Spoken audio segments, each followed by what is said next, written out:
40 on you. I'm sure. I mean, easily. Yeah. Indeed. Indeed. Okay, and then also from the Sure to Make You Laugh file. Oh, good. Funny file? Not prepared from Beth Anne. Right, from the Real Funny file. Right. I'm sure you know this. We'll discuss this in depth today. Mm-hmm. The incredible news. Do you know what Fantasia has in common with Dexter Manley? What does Fantasia have in common with Dexter Manley? Forget that. I can sing. I'm not into education. I'm just going to sing. She doesn't know how to read. She's illiterate? Yes, she is. Mm-hmm. And she faked her way through the entire American Idol thing. She didn't know the contest rules she was signing, the contracts she was signing. You're telling me that Fantasia Barrino cannot read? I was embarrassed. That's what I was. Very embarrassed. Sure. You know, you're illiterate to just about everything. You don't want to misspell this. You don't. So that for me kept me in a box, and I wouldn't come out. So she's this is Robert the Mailman. She's illiterate in the summertime. I mean, in the springtime. I blew it, Rob. I was going to set you up. She's in the wintertime, in the springtime, in the fall. This is her new hit record. This is not a joke. The illiterate Fantasia, Baby Mama. Should be Baby's Mama. Maybe it is Baby's Mama. I think she's better than Bo Bice. I stand by it. The name of the song is Baby Mama.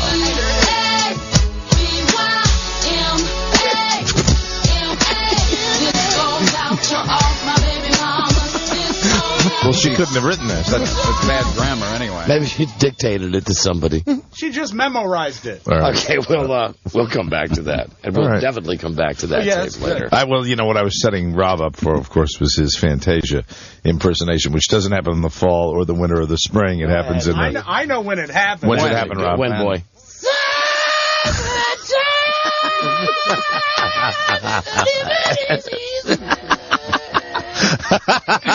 Yeah, like that. Yeah. That's good. Oh, that's And now, great. from Beth Anne. Yes. Oh, no. Now, see, you put her in a very tough position. That's very funny what you just had. And now she's got to rise to that standard. Yeah. I don't want to. And I mean, I'm laughing at Rob doing Summertime. I don't want to put any pressure on her. I'm Okay. confident. You know, she came in. It's got something to do with Bush, and maybe something to do with rap music. Okay. Again, and I know I sound like an old fart when I say that. Rap music. That rap music. Hello. Hey, Mama. Hey. Don't play it. Don't play it. It's Oh, not good. no, now, come on. You know, my heart wasn't in it. I just wanted to do something, and I think it was... Well, then, hold on. If your heart wasn't in it, Well, then why did you I slide? had the idea, but I had a lot of stuff to do this morning, and I wasn't focused. So you really should never have brought it to my attention to bring to I just the figured it was listeners. just an offering. Well, see, you know what you've done? You've successfully diminished our expectations. Yes. Thank God. So what is the premise, Beth Anne? I really don't know. There's no problem. No, come on. The best kind. You put this piece of tape together. It's I right. know. So what is it? I really don't like it. Beth Anne, it's 5 minutes into the show. I know. On our first No, show of the week. You know Fantasia can't read. You can't possibly be Did you guys defeated. hear? You can't be on. defeated at this hour. Come on, B.A. I am. Set it up so we can start the show. No, it's you know, no, it's Bush talking about his latest nomination, and it's a current tape kind of married with an older tape, and it just shouldn't have been done. So it's kind of a rehash. Okay. Yeah, it's not good. Okay. It's not good. We'll remember this later. Bad. I can't read. Bye. Remember, do not sash your masters. The Supreme Court is the guardian of our constitutional freedoms. Over the past 5 years, I've spoken unclearly to the American people about the qualities I look for in a Supreme Court justice. This morning, when John Roberts opens new Supreme Court session as the 17th Chief Justice of the United States. Only in America could a guy like him even find work. It is now my duty to select a nominee to fill the seat that will be left vacant by the retirement of Justice Sandra Day O'Connor. This morning, I'm nominating Harriet Ellen Myers. Only in America would anybody call her mom. Wow. That doesn't just suck. I mean, that sucks like a Hoover vacuum cleaner sucks. That sucks. Was that it? That was it. She tried to warn you. Hold on. I laughed at the first gag. Yeah, I know, it's bad. Paging Dickie Goodman. Paging Mr. Jaws. God, Beth Anne, that was maybe your worst offering. Thank you. And you're wearing pearls today. I hate to ruin one of your glamour shot days, but here you go. Thanks. Take it back. Yeah, Can I say keep them coming though? Please keep them coming. Yeah, please. Yeah. I mean, I really do. I mean it. Keep trying. You're only the producer. Keep trying. It's earn while you learn. Oh, there she is. There she Oh, goes. look at her. She's completely defeated. Chin up. Yeah, okay. She's defeated? She's completely defeated. Let's start the show. Job done. Hello. We're starting with some grand funk today. Hello. Hi, Dynamite. Hey, John Kerry, where are you? Hi there. Hi there. Yeah. The slug. You can call Don and Mike anytime from anywhere in America. 877-365-3636. They're ready to believe you. Actually, I shouldn't be so hard on Beth Anne. I shouldn't be so hard on Beth Anne. She was nice enough to house sit for me this weekend, and I've got the nanny cams and the bidet cam and the kitty litter cam. You'll be editing that into like one major entertaining tape, right? Oh, absolutely. Beth Anne gone wild. Yeah. And she does it like without any knowledgeable cameras around. You know, she just walks into mirrors and does it. And yes, I do have the mirror cam as well. Two-way mirrors? Yes, of course. Like the guy in that movie when Gene Hackman is the president. Right. And he kills that chick and Clint Eastwood is watching behind the mirror. Hey, you are 1/8 Jewish? Yes. Hi. It's me, Super Jew. How's your empty liquor cabinet? 3-0. Hey, bowl! Bowl. Bowl! To the bowl! Bowl. Good afternoon, good afternoon, Mr. and Mrs. Excellent timing. Excellent time. All the ships at sea. They work tirelessly against laxative abuse. Don Geronimo and Mike O'Mara. Thank you, Rob. And you know, that's a fight that we don't get enough pub for. It is the Don and Mike Show, and it's Laxative Addiction Month. We really want to make sure that people stop their addiction to this crazy, crazy laxative. Break the cycle. Don and Mike Show, new episode, everybody, on Monday. October 3, 100305. Hi, Don and Mike. Buzz Burbank here. No, he's not retarded. There he is. Hi, Buzz, and hi, everybody. Here's how you can call us from America. 877-365-3636 from Canada and from Mexico. There you go, 800-636-1067 and Washington, D.C. on WJFK. 202-432-1067. We're also on the intranet. Go to DonandMikeWebsite.com. You can click on Listen Live there for intranet radio. Very good. Also available at Radiomat.com. Right. Click on WJFK Washington or Spike Radio Las Vegas or The Edge in Pittsburgh. Some of our many fine West World One stations. The Don and Mike Show, heard Streaming. on finer stations everywhere. Okay, you might want to rethink that. I think we should just take out the word finer. The Don and Mike Show, offering you a wonderful product consistent with quality. Now you're making sense. That's exactly what I'm making. And don't forget it. I try to make as much sense as I can. I like making sense as well. CENTS. If we were the talking heads, we might say stop making sense. Never. That goes against our principle. No, making sense is important, especially when it comes to prices. Dollars to donuts. Hello, Don and Mike Show. Hey, guys. Hey. I just want to know when you're going to put on the website the nanny cams from BA? Yeah. BA. Just When take care of herself all weekend. She was all over my house. You know what I'm going to actually have to try to figure out where to get the black light is do that CSI thing where they put on those big gigantic Terminator glasses, right? And they spray, and like George Eads says, "Oh my God, they're hotel room in last week's episode." Yeah, absolutely. So Beth Anne was at the house, and let's start the show. So got some weekend stuff to get to. I'm happy to tell you that we are not going to have a problem with sweet, doughy-headed Joe. Oh, that's good. On Friday's show, well, tempers were flaring on Friday's show. Right. The Rolling Stones are in concert tonight in D.C. Joe loves the Stones. He's going to the show, and we wanted him to do some Jomos, the question and answer stuff. Told him he could leave our show early today to get down there. And here's a shock: on Friday there was a bit of attitude from Aringer. Yeah. This is Aringer here. No, not a chance. Don't think I want to do it. Pay me $200. You pay me $200, I'll do whatever you want. And then, the option was to send Beth Anne. And, Beth Anne, for God's sakes, is afraid to go to the Wegmans that's 4 blocks away. She'd be buried alive for that concert. You know what? There would be a predator out there, and they would be sad that, I'm Mike Buchanan, Channel 7. In that bag, the body of former Don and Mike show producer Beth Anne McBride. As you can see, it puts the lotion on its skin or else it gets the hose again. Apparently she was out here doing some Q&As because Joe Aringer wanted to just get drunk and go in with his friends. Could you help me with this? Could you help me with this sofa? I'm having trouble getting into the back of my van. I love that guy's voice in Silence of the Lambs. Miss McBride is expected to fully recover. You don't know what pain is.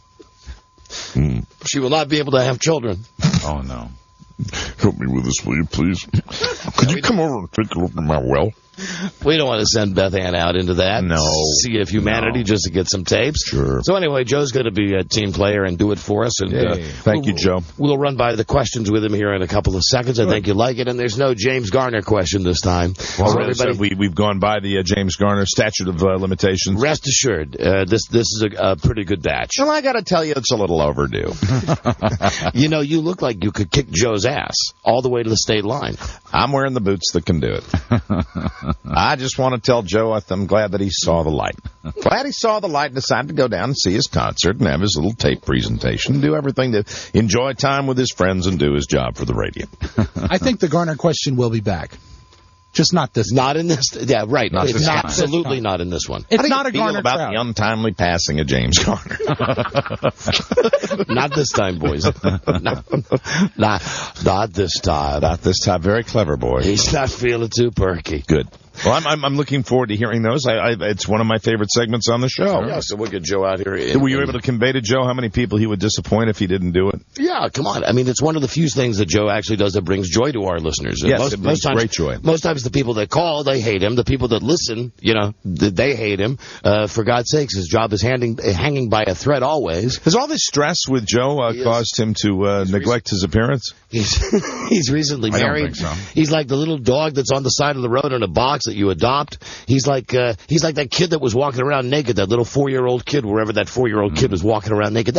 Joe is our 40-year-old naked guy that's walking around. Wolves. Yes, and we have to raise him. And he's married, for God's sakes.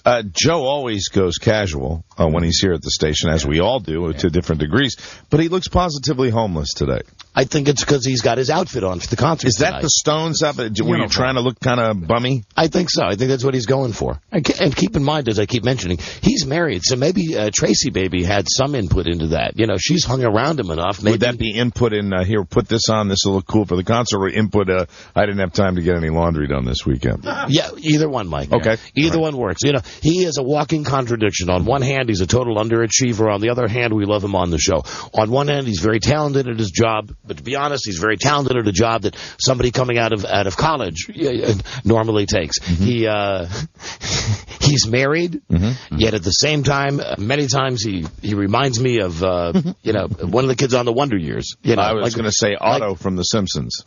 Yeah, I would say who was the brother on the Wonder Years that we were friends with for a while? He was Jason Hervey. Okay, right. Jason Harvey, wasn't it? Hervey.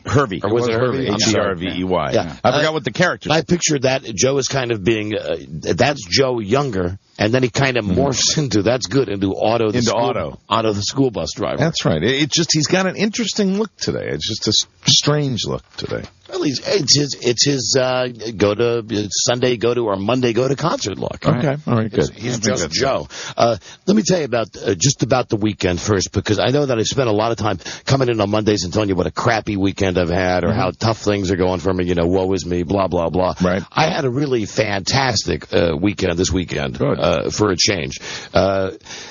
I have not talked a lot about my daughter. You all hear about Bart all the time. Right. Things with my daughter have not been great over the years. Things are great now. Yeah.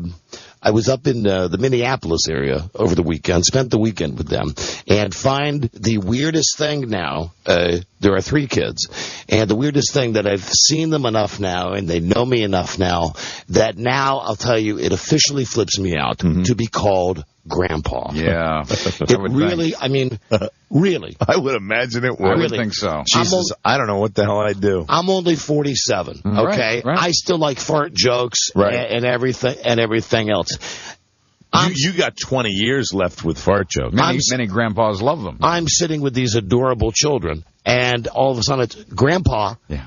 And I'm like looking at the TV thinking they're talking to somebody else. Really, I am. Yeah. Like, who is Grandpa? Who is are you, what, Ethan, are you talking to me?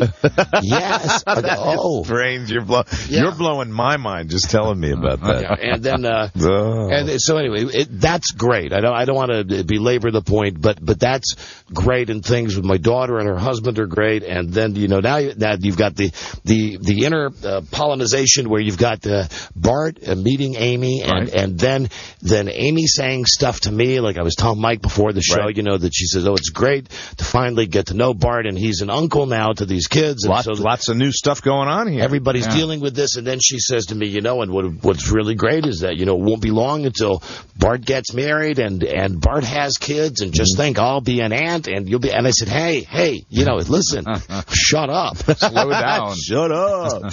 Shut up. Holy cats. Holy cats. So the kids now just your Gramps. Is that what, or Grandpa? Grandpa or Grandpa Mike. Grandpa Mike. But then one of them also calls me Papa. So, okay. Go figure. Grandpa It's Mike. amazing. How old's the oldest one? 4. 4 Grandpa 4 Mike. And 3 and 1. And I might start calling you that just for fun. Oh, shut up. Shut the frig up. But it's just really a great thing that's happened in my life, as opposed to, the awful thing that happened not too long ago. Right. So anyway, that's good. And the only bit of awkwardness that I can even tell you didn't happen this weekend. It may happen next weekend. I'm going back next weekend. The youngest one, Carly, will be baptized next weekend. Going up for the christening? So, yeah. Good. Good. I'm going up. And I don't want to make a big deal about this, and I'm hesitant even to mention this part on the air. I'm cordially not invited to the party at my ex's. For this. Well, what the hell? And I said, listen, I said I understand. What I really wanted to say was, do you think I really wanted to go? Exactly. That's probably not a situation you want to be in anyway. At some point, I'm going to have to walk into that, but I don't know if I want to necessarily walk into that. You probably can. You can maintain the relationship without having to walk into that, I would think. Well, we'll see. We'll see what happens. But just show up, rent a car with that Rodney Dangerfield horn on it. That's yeah, so that's next week, and they think everything will be cool. I say, wait till I walk into the church wearing a nice suit but no shirt. Just see what they think. But anyway, that's just incredible, and and the only thing that even when I really went out of my mind. I don't know. It's been so long since I've been around little kids. Like, I mean, I'm around Rob's kid, but Rob is the parent. You know what I mean? Right. And when I see Rob's kid or other little kids, there's always parents around. Like, we stopped at McDonald's on Saturday in Minneapolis. Just you and the kids? Or? Yeah, Dawn, Amy and I and the kids. Okay. And if there is a bigger CF on the face of the earth than going to McDonald's. Did it have the playground? Yes, of course. And we had the discussion. Should they go in there? I mean, kids go to the bathroom in there and stuff, and it's like. You mean in the plastic balls? Yes, and it's charming on some, but the accent really starts to grate. After a while, we're like, hey, hi, welcome to McDonald's there. So we said, yes, we'd like the chicken nuggets meal, but can we have whatever it was? Then you see the kid coming running out of the plastic balls, and he's got like a snot trail from his nostril down to his belly button, and he's got bare feet, and he's like, come on in and play with me. And Amy made the tragic mistake of saying a hamburger with no onions and pickles, which of course is like you might as well have said, would you please fly to India, kill a cow, make sure that you branded. They're like, oh, okay, you're gonna have to stand over there, scrape the onions off that burger, stand over there. Jams up the system. I don't know how. And the other great thing that I really disagree with is Minnesota nice. That's like the slogan that they use. Yeah. I found most people to be not dim-witted. Well, but we did last time. You remember when we were in Minneapolis for the Super Bowl, and we thought that they were dim-witted, but not too nice. Yeah, they are very nice people. I think we were big city team. They want to make that the slogan now on the license plates. Okay. Minnesota nice. And I found that, yes, I think generally, and understand I'm not talking about my family here. Right. But generally, I've been up to this area enough now. I've not talked about it a lot on the air. Right. But I've been up there enough to discern the people are nice, and you would perceive them as being nice because really, I think if the national IQ is, let's say, and I'm going to be conservative here, and not like Rush Limbaugh, if the national IQ, and I believe in my heart it's about 82, your average American, if Forrest Gump was 75, and that's borderline hard, I think generally the average in America would be about 82. Okay. I think up in the state of Minnesota, in large parts of Wisconsin,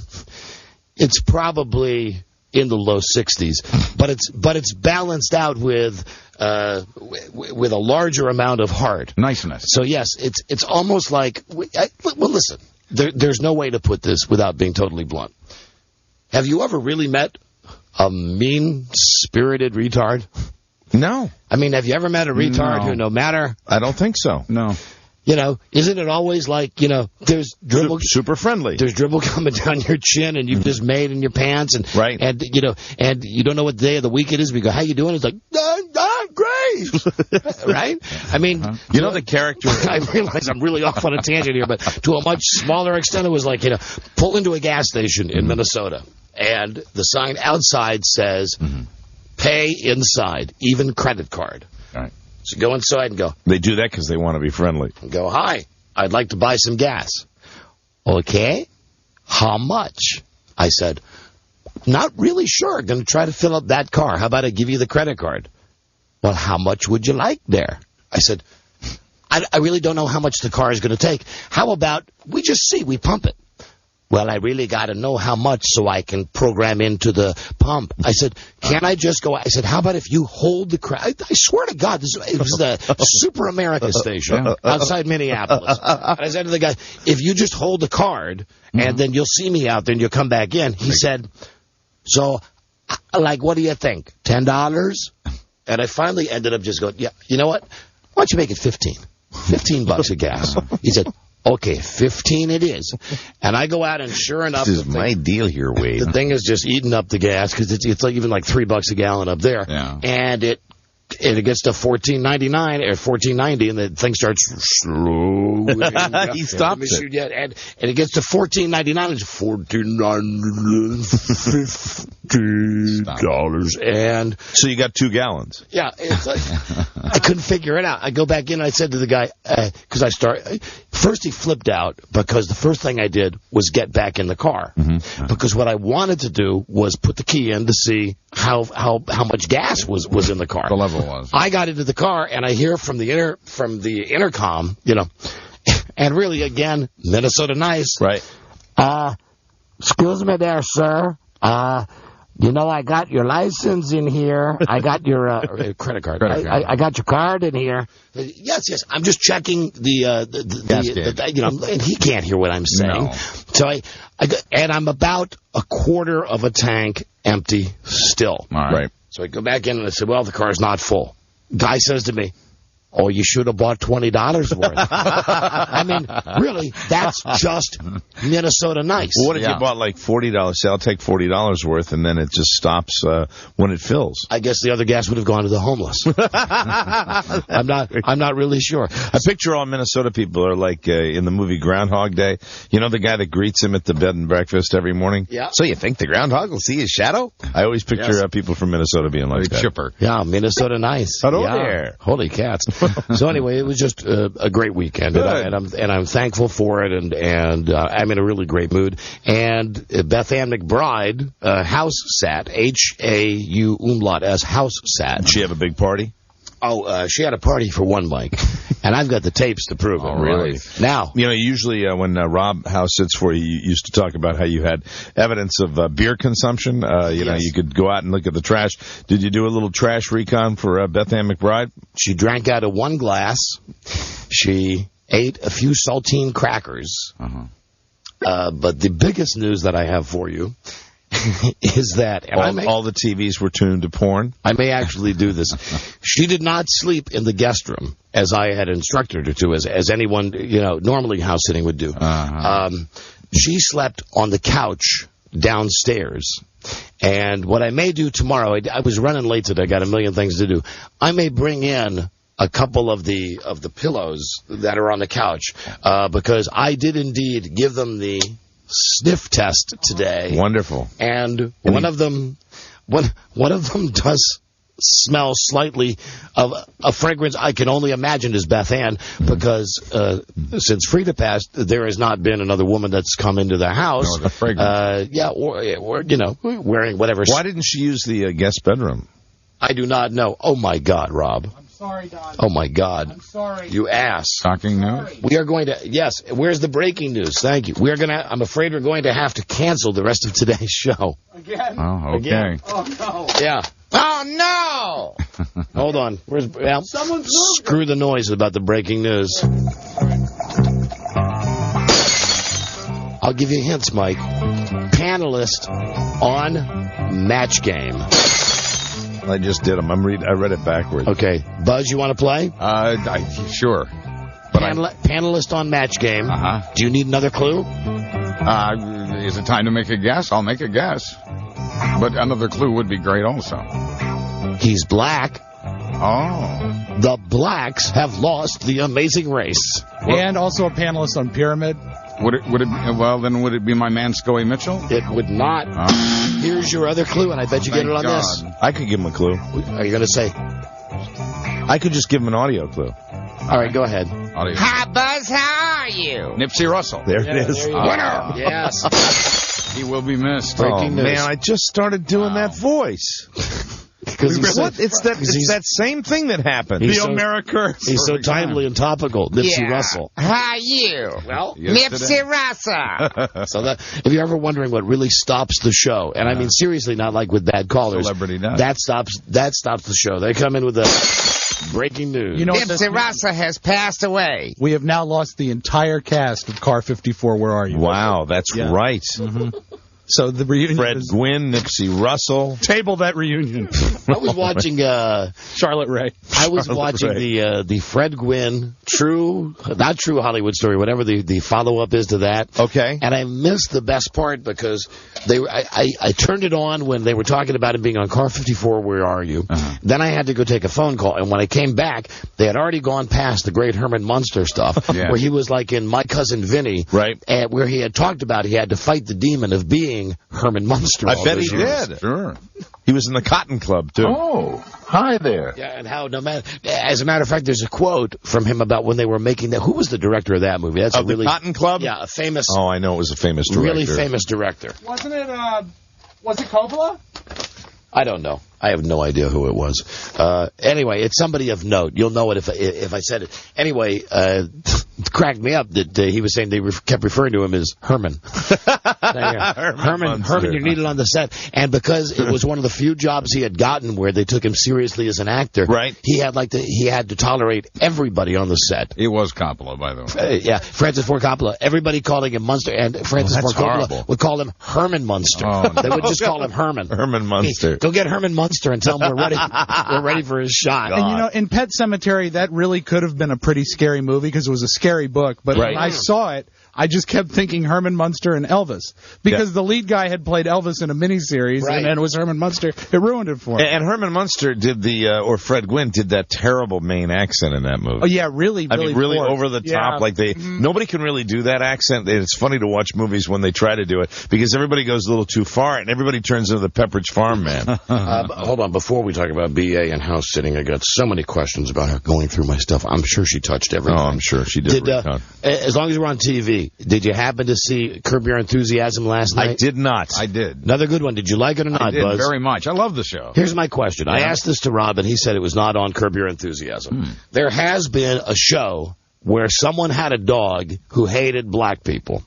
Does anybody remember what the sitcom was where at least for the premise of the show, they thought that the dog hated blacks?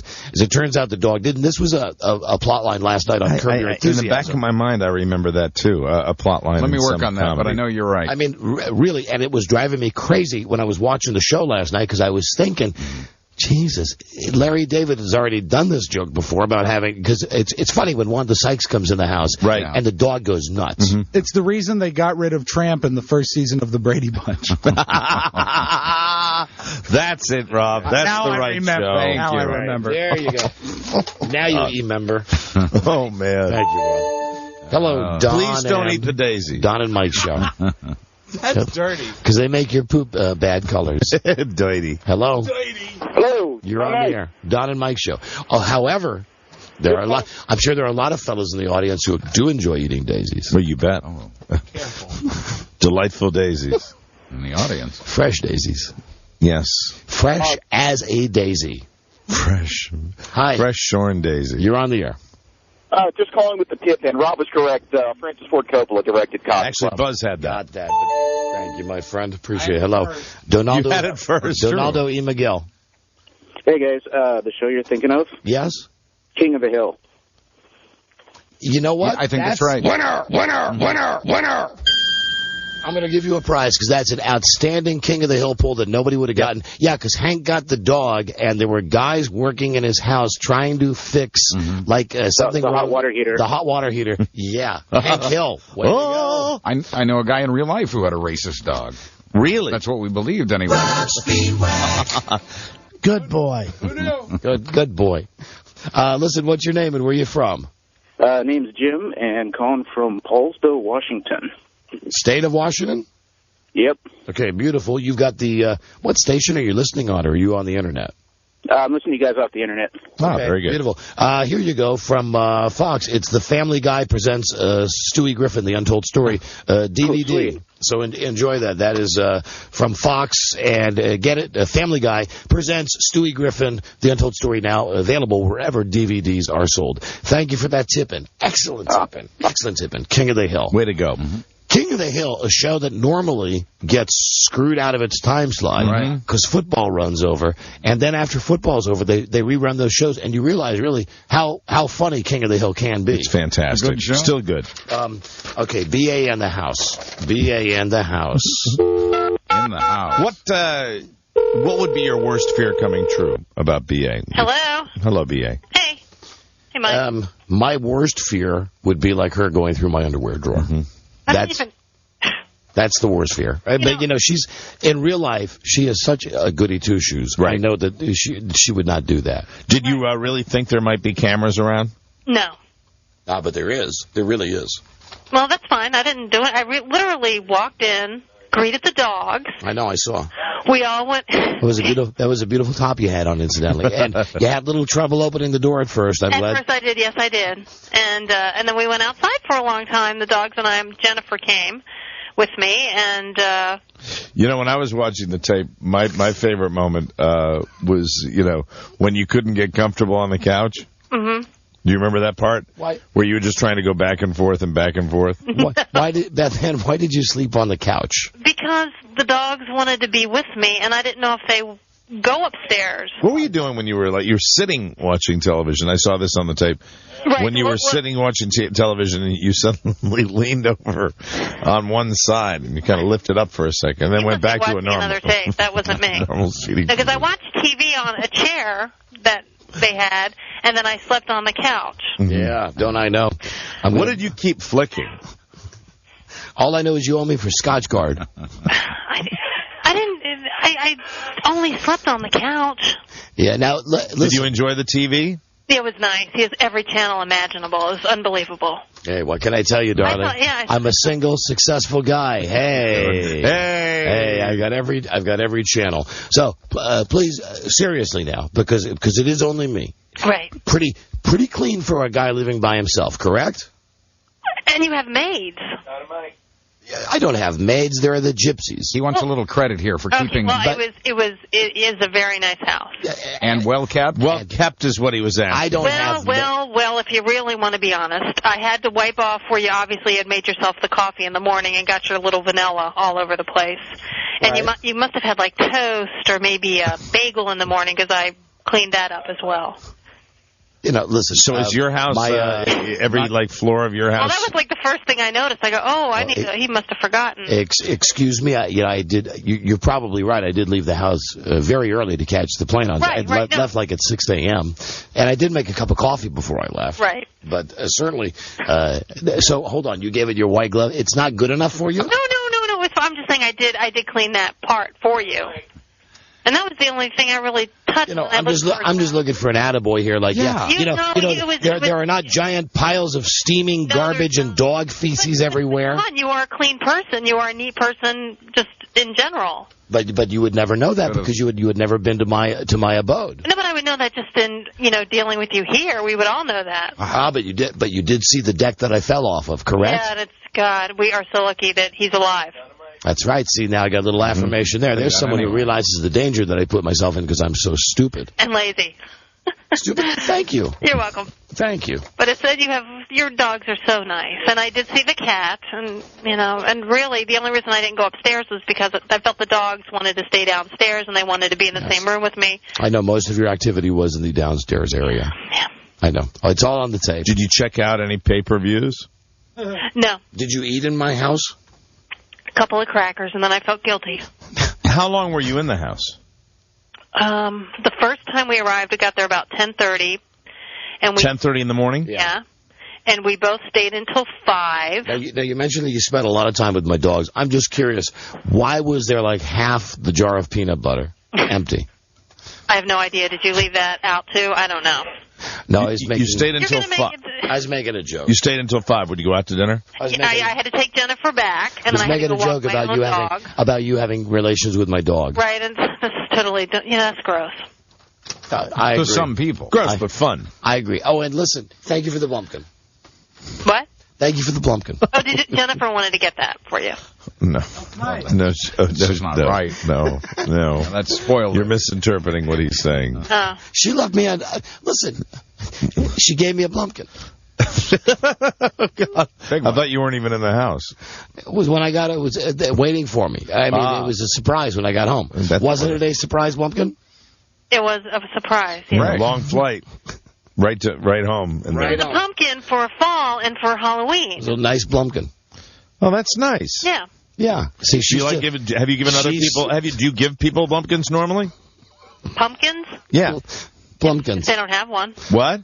If they don't have one. Oh, okay. Everybody should have one. How many blumpkins do you think you can give this year? This is I'm talking about pumpkins. Are you a Blumpkin brown fan? Orange things, huh? Are you a Blumpkin fan? See, Beth Anne. It's only Monday, and you're really... Do you know? Okay, hold on. I'm trying what? I told them I was going to do this to you, and gosh, you fell right into it. Yes, I did. Now, you were nice enough to leave a pumpkin for me. Right. Because it's almost Halloween here in a month. Well, in the fall, I just felt, yeah. And I said, thanks for the blumpkin. And you said, no problem. Now, as we continue your education as a woman, as a broadcaster, as a person, do you know what a blumpkin is? No, but I usually ask Joe when I hang up with you. Okay, do you want to just put the phone aside and ask Joe right now? Maybe you'll understand why it was even funnier when you said that, yes, Jennifer actually got the blumpkin. Yeah, do you want to ask Joe right now? Hold on a second. Why don't you go ahead? She'll be right back. Here's another one of the... Beth Anne doesn't know what a blumpkin is. Part of her education here. I knew that gag would work. Yep. I knew that would. Oh. Thanks for the blumpkin. No problem. Jennifer got you the blumpkin. Okay. Yeah. He just tell you? I had never heard of that. Yep. Yeah. Fun, wasn't it? Yeah. Isn't fun the best thing to have? It's fun with a capital F. All right. Gotcha. Well, seriously, thank you for watching the dogs. Thanks for staying over. I appreciate it. No problem. Okay. Okay, bye. Bye. Oh, and bye. Bye. The other thing, she's just nutty. I get the early call on Sunday morning from Beth Anne, and as always, she's harried and going a million miles an hour. And I'm up in Minnesota, and she says, "Hi, I'm on my way to church." So okay, fantastic. Right. She says, "You are radically low on dog food." Now, I had not had the chance to go to the store recently, but there was enough to get through for a couple of days. But it was her big concern that she had to go out and had to know what kind of dog food. Wow. She concerned how much the dogs were eating. I mean, she's good.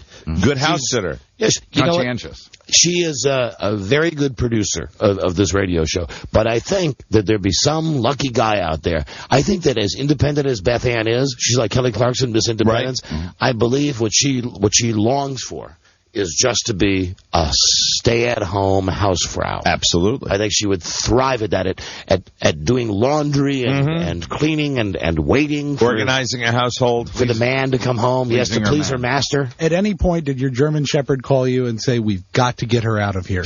Yes.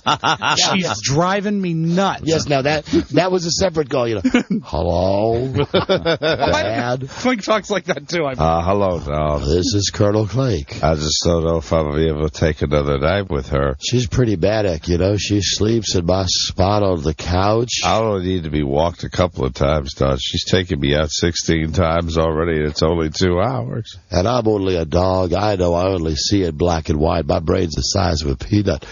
But even I could tell what she was doing in front of your beer was disgusting. Oh, even I don't do that, and I can lick myself. And she saw me walking by and told me to come on in. I wouldn't go.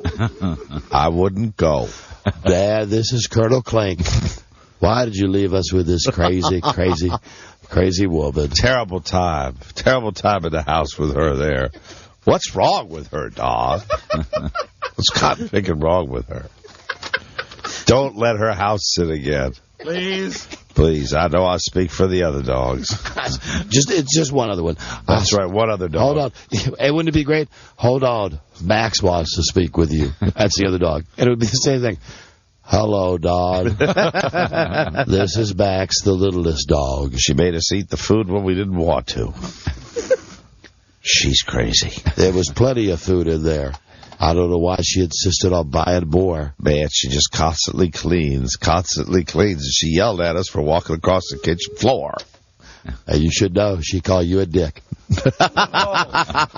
When she found bagel crumbs. Every time she'd hang up, she'd say, "Dick." Yeah, it's terrible. Yeah, things are fine here. Dogs are fine. But they have a good time with your daughter. Okay, bye. Click. Dick. You get the vision of Beth Anne scrubbing your floor like Joan Crawford? Right. Down on her hands and knees with the cleanser. I'm not mad at you. I'm mad at the dirt. This is the only way to get it clean. I wish. Okay, thanks, B.A. Got to break. We'll come back. We'll talk with Joe about his Rolling Stones gig tonight. And we are going to have to talk about the NFL because it's friggin' upside down. And baseball. Yes, Mike, we'll mention, but listen, I am willing to compromise, and sure, we can talk about it because it's a great story. Right. But you can't, take time off the show like you did last year. What do you mean, You mean, hold on, right now before we go to break, we have to take care of this business. This is important. When you're saying taking time off the show, how did you mean that? Just out of curiosity. Last year, on more than one occasion, because it was the first time and everything. Yeah, right. You actually left the show on a couple of occasions. I don't think, not during commercials. You actually, during the show. I don't think that's going to happen this year. No, that's not going to happen. Because you guys won last year. But I am going to keep the game on, in the office, and during commercial breaks, I'll check it out. Of course, that's your team. Yeah, because God damn it, though. What? What is this weekday 4 p.m. crap, Mike? For the working people of America. Here's the thing: you got to put The Yankees on in prime time. You're right. The Always. Yankees have to be in prime time. Always the Yankees in prime time. But that just feeds into the whole Boston fan thing. Yeah. You know, then again, it's just more reason that you guys feel everybody's against you. Well, you would too if you were tied for first place and they gave it to them. But you won it last year. Yeah, I know. But you know, it just kind of sucks that because, you know, one-on-one against the Yankees, the Red Sox have a losing record against the Yankees. They still won and lost the same amount of games. And you know when they decided to let everybody know this? It's like in the third inning on Saturday. All of a sudden I find out if they tie, there's not going to be any kind of playoff. And even though I'm glad we're going to the playoffs, it was a little bittersweet. You and all of your fellow Red Sox fans are just like someone who, let's say you're driving and you're about to do something ridiculous, like you spin out like on the ice or something, right? And you say to yourself, God, if you get me out of this, I swear I will never drive crazy again. And then 5 minutes later, you hit on a patch of ice and you floor it again. Right. Last year, you and all of your type in your Red Sox nation, as you love saying. Yes. Last year, really, wouldn't it be? I don't enjoy saying I've embraced the term. All we got to do is win this year, and we're happy. We're happy because it's done. It's off our backs. Somebody asked me, if they win it all, what will you do? And nobody knew what we'd do. None of us realized that we'd come back and want more. We didn't think we'd be like the other guys. No. You can't listen. You guys. Hey, I'm greedy now. You got to be. No, that's what turns you into a Yankee fan. That's right. See. Oh my God. He's right. How dare you, sir? How dare you, Mr. President? We will tolerate the Red Sox angst, like we're the downtrodden. I'm not allowed to do the same angst thing. We won a world championship. I'm still a passionate fan. It's still the most important spectator sport to me. But it is not the same. It is not the same. It's not like it was last year. It's not like I wasn't I wasn't on the ledge like I was last year. You remember that. And my friends remember that. I was on the ledge. Do I still cuss? Do I still yell at the TV? Do I still get mad? But it's not nearly the same. And yesterday, when they clinched the wild card, I watched it and I was subdued and I watched it and I said, hey, this is great. Let's see what can happen, but it's not the same thing. The Yankees, and I'm going to say this and a lot of Red Sox fans are going to agree with me, the Yankees kind of knocked us back a peg this year. They succeeded in that 8th division championship in a row. They kind of knocked us down a peg. They got a little back of what we took from them last year. Yeah. Thanks, Buzz, for noticing. I'm not talking about the team. I'm talking about the fans. I'm talking about the fans. I'm not referring to us as the team that we won or the Red Sox got to the wild card. The Yankees beat the Red Sox for the division and knocked the fans down. If I didn't make that clear, I don't believe in saying we just thought you were caught up. No, but I am caught. It did kind of sound like we and us, and I mean that's a good pull on your part, a good save. Can I be honest with you? I hope that I'm able to even work it up to even half of what I had last year. You're lying. Listen, you won't be. No, I'm not. I already don't have it. You won't be at the same fever pitch. I would have been really happy to win, to see the Red Sox win the division. I really would have. It kind of sucks that they didn't. And now being in the wild card, I'll probably, as things go on, if things get further, I'll get more and more excited. And I'll be watching it on Tuesday at 4 p.m. Okay. In the middle of our work day. I'm not going to let it distract from me. I know you're not, because you're a pro, baby. You're all pro. I'm not going to let it Don't forget that you are all pro. Come on. And it's not like City this week. They care desperately. Yes, of course, because they're winning. I mentioned that because when we come back, we're going to have a little tribute. That was the truth, Rob. That's when they care. They care when they win. Little tribute that I think you're going to love behind the scenes with the 3-0 undefeated Washington Redskins. Oh, good. Going to the bowl. And of course the unprecedented, fantastic job that's done by our radio station, WJFK, presenting the games. There was this is from. I do. This is from what? The City Paper. Let me see. They're talking about, let me see. Listeners to WJFK-FM's broadcast were told that Brandon Noble would be out of the game, and Larry Michaels said that tidbit was brought to you by mortgage banker Provident. Ask about their super low home equity rates. This segment, which the station calls the Mercedes-Benz 50-yard line report, was interrupted for commercials by UPS, Wawa, Hooters, Budweiser, Cox Communications, FedEx, GTSI, Sun Microsystems, HCA, Virginia, the official hospital of the Washington Redskins, Home Depot, McDonald's, Purple Heart, Toyota, and Ecovia. When Larry Michael came back, he said the temperature inside the stadium was 90 degrees. Brought to you by Carrier. A quick sentence from Sonny Jurgensen about what's at stake for the Redskins in Week 2 was sponsored by Shula's, a steakhouse change. News that the only change in the Redskins starting lineup would be quarterback Mark Brunell was brought to you by Avcom East. Thank God for the sponsors. We'd never hear the game. Just another week with Redskins Radio. This is a good article. This sounds like an outstanding article. And normally we only read the city paper for the great gay ads. But, we stumbled on this. But it's good. I didn't realize that they were sponsoring sentences.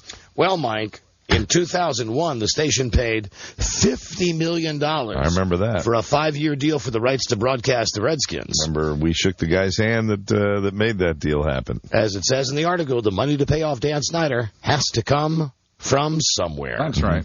So anyway, they've got a great list of all the stuff, and it's just funny. And there's incidentally some uncalled for shots that I don't think we will read at Larry Michael. Good for you. And speaking of that, don't read those. Do we have the tape of him with the kids again, where the kids are like afraid that Larry's going to hurt them? For some reason, TiVo did not pick up Redskins Generation. Oh no! Another week. Oh no! Great show that has Larry Michael, who's the voice of the Redskins. He's wearing a suit and tie, and there are 4 little kids wearing Redskins uniforms, and he's having the new Fun Bunch. He's having a serious X and O's chat with them. Do you think they're going to do it this year? Like how come the safety didn't come over the top? Could have used some back end help on that. Am I the only one that thinks they're going all the way to the bowl? Yep, he is. No, he's not. Everybody here thinks that now. This thought that they're going all the way to the bowl, brought to you by... Thank you. You know, I thought for a long time, and congratulations to WJFK, I thought for a long time that our station, we were on the station for a while in Philly, I thought that WYSP poured out the Eagles more than any other broadcast I had ever heard. Yeah. But it looks like this could be good news for those here at WJFK Radio. What we've learned. I had no idea that, like, for instance, what does it say? The inside temperature? And there's something else. Game time temperature? What's there, different temperatures? Different sponsors for different times? I would imagine. There should be. This noontime temperature. There will be. Yeah. Let me see. Larry Michael asked Sam Huff. This is Sam Huff. If the Redskins defense would be able to get Drew Bledsoe. And then mentioned, after Sam answered, Larry mentioned, yes, he'll hit them hard. Just like your friends at Manassas Chrysler, Prince William's only 5-star Chrysler dealer. Good Lord. Great article. Great article. 3-0. Hey, let me tell you something. We're making some friends today. Oh, screw them. Screw them and the horse they run to town on. Really, for goodness sakes. Are you listening, SJ? Oh, there's stuff about him in there, too. Oh, really? About his plugs for his cigars. Oh, really? Yeah. Wow. And about how Larry talks. I was actually not mentioning Sonny Jurgensen. I was talking about Steve Johnson. Yeah. Oh. Steve Johnson, who's back in his office eating a clove of garlic right now to cover the 8,000 beers that he's had already. No, just pounding his fist into his desk. I believe he's snacking on almonds from Blue Diamond. Made in Sacramento. Yum. Listen, we will break here. That will help us later in the show. Although, 3:54 East Coast time. Wow. We're screwed already on time. Wow. Screwed already by the man. This last 54 minutes was commercial free. Trust me, the next 9 are not. This is the Don and Mike Show. Have a happy abortion for Christmas. Oh. Heard you, Bill. Hey, Bill. Uh-oh. Sounds like somebody's got a case of the Mondays. Nightmarishly elastic. The Don and Mike Show. Oh, there, Bill O'Reilly liked being the second guest on Regis today. How are you? They bring out Faith Ford from that dumb Hope and Faith show. So Faith Ford was, she edged out Billy? Yeah. And Billy. That's what I'm going to call him after Phil Donahue. I'm going to call him Billy. Billy was pushing his book to kids, which, of course, he wasn't able to push originally because that's back when he was having sex on the telephone with that chick. You are referring to the O'Reilly Factor for Kids. That's the best phone sex of all time. Best of all time. Of all time. Let's see. I thought Saturday Night Live. I never watched this show. I'm up late enough on Saturday to see it. Sucks. However, there was one funny part that maybe you've seen or heard about. Kanye West was the musical guest. And, you know, Kanye West is famous on our show and everywhere else for this enlightening statement. George Bush doesn't care about black people. Remember, during the Hurricane Katrina telethon, he laid that in Mike Myers, who's already white, got even whiter and didn't say a friggin' thing and just stood there thinking all of his Shrek money was going to be gone. George Bush doesn't care about black people. So anyway, that's what he was seeing flash in front of him, his Shrek money. So I get to the place on Saturday night very late, and I turn the TV on, and it's the crossover right before they're going to bring out the musical act, and it's Mike Myers standing backstage with Kanye West, and. Mike Myers was very funny. Kanye West didn't have to do anything except stand there with his big giant Elvis glasses. Right. And it was Mike Myers saying, "So, Kanye, how you been? Haven't seen you since, I guess, that telethon." And Kanye West is just looking around going, yeah, man. Mike Myers, very funny stuff. Like, well, you know, since that happened, well, the IRS has audited me, and I've been kicked out of the country, and I have to move back to Canada now, and the FBI is checking into my background. Anyway, I thought it was funny. Yeah, it is. That's very good. Made me laugh for 1 second. Glad they did that. And I think I've mentioned this before about my grandchildren, which is still funny calling them my grandchildren. Kanye West, rap music, as I called it. That rap music. I called it a while ago. Rob, on so many levels, this would bother you. Don, where's the melody? Okay. Just let me lay this on you. So, the grandkids are 4, 3, and 1. Right. And they have Comcast In Demand, where you can download music videos and stuff, your favorite music videos. Right. Their favorite one is by Ludacris. And I realize that it's no different than when I was a little kid and my dad would scream about the Beatles and the Rolling Stones and Paul Revere and the Raiders because the guy had a ponytail. Yeah, but wait a minute. They're 4, 3, and 1. Yes. So they're listening to Ludacris? Not only are they listening to it. I mean, at 4, you can kind of control what they're listening to. They know the words. Right. I mean, you know, as much as the 4 and 3-year-old can. Right. But the main thing they know is all of the dance moves that are choreographed. And so we're sitting down, and Amy says, "Hey, do you want to show Grandpa your Ludacris dance?" And I go, "Hey, this is great." So they turn it on, they load it up, and it's whatever it is, like, you know, "Baby, baby, I want to have you so bad." I mean, you know, they beep out that stuff, but it's a lot of bump and grind. And there are, you know, these 3 adorable kids that are all, even the 1-year-old, little Carly is, you know, she's doing the back end when we're in the car, you know. I'm saying to my daughter, you know, "Can we turn on the oldies station?" What is that crap you're playing right there? She said, no, this is what the kids like. Yeah. And you know, and her too. I mean, she kind of likes it too, right? And her husband, they all do. They like that. And I know, Rob, you would be terrible. I tell you, it's cute as hell. And I know it's just the music that everybody except me listens to now. Well, I wouldn't say that. Do you know what Robert watched this morning? What? I swear my soul on it. He watched the Lawrence Welk show. And he said after one of the dance numbers, he said, "Play it again." Wow. Now that's music. I'm scared. The Lawrence Welk show. TiVo got it. I'm old enough to remember my grandparents watching that show, like on Saturday when it came up. Right. It was Syndicate. Be that or roller derby. I thought I swear to God. It was cute as hell that these kids are doing this, but I was also thinking this would drive Rob nuts. Yeah, just drive him nuts. Just the premise that, and you know, listen, that's the other thing about Minnesota. You might not be alone on that one. Just hearing about it makes me itchy. Their slogan shouldn't be Minnesota nice. It should be Minnesota white. Yeah, it is the whitest because state in the Union. There is no place whiter than Minnesota.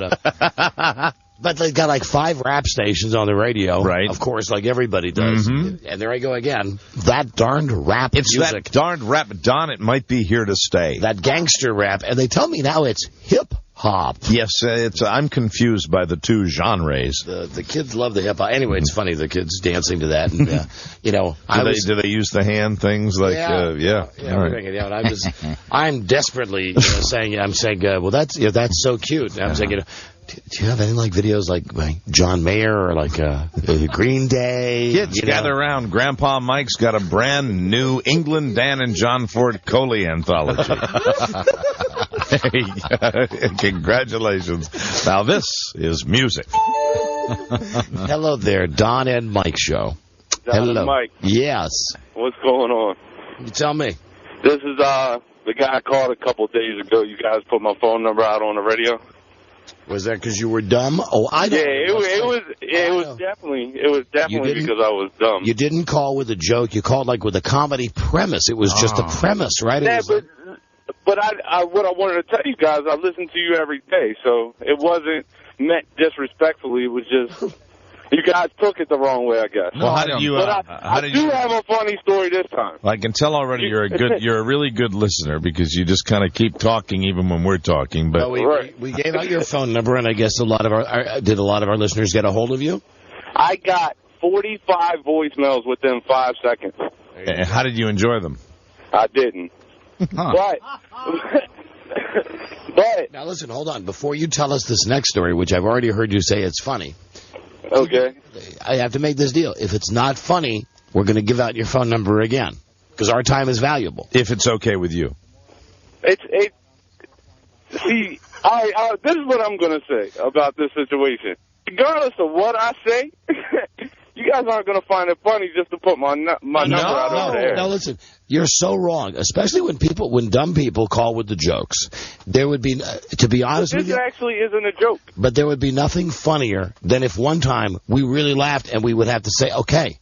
It's just we've never had anybody. Listen, we want to have a winner. Haven't we had one guy that actually made us laugh one time? Maybe there was, and I'm not talking about the make us laugh game. No, we're talking about some guy that called with a joke. Said, yeah, we'll let you tell, and it was funny, and maybe not. Maybe once. It's a repressed memory. Maybe we're blocking it out. I don't recall. Now you say you don't have a joke. You say you've got a funny story.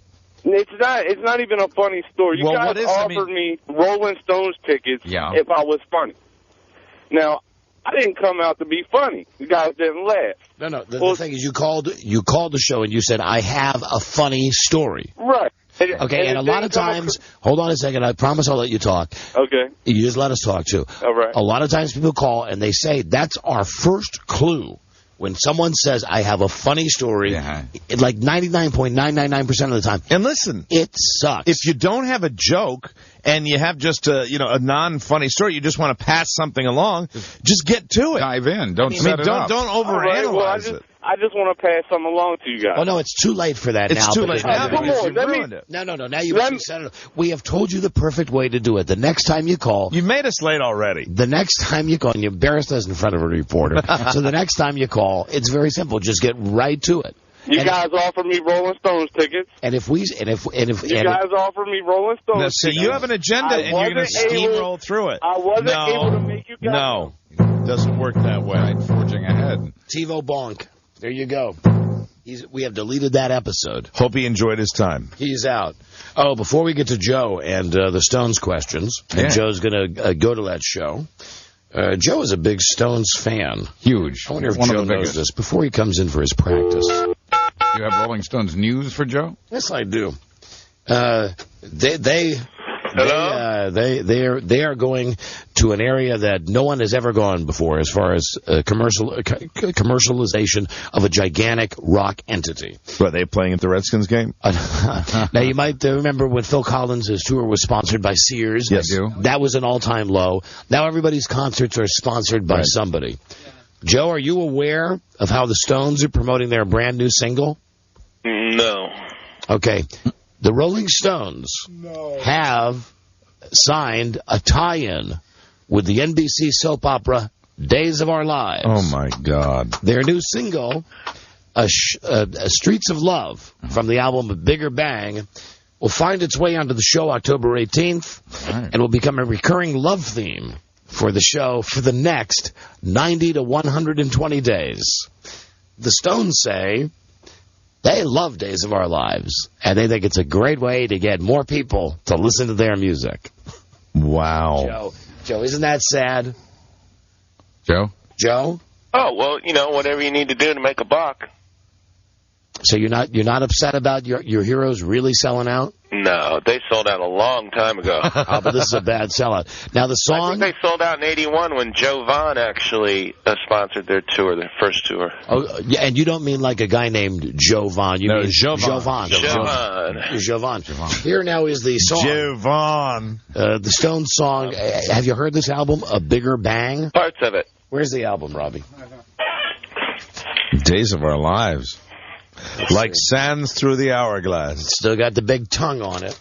And what is the cut? That is... Days of Love, was it cut 9? Cut number 9. So this is Days of Our Lives sponsoring a single? Yes. The Stones have made a deal. Does that mean they're going to take other songs and get other sponsors for other songs? This is a first-time deal. There's never been a rock band, especially arguably one of the greatest rock bands of all time, that's ever whored out on this level. You're now the Rolling Stones. I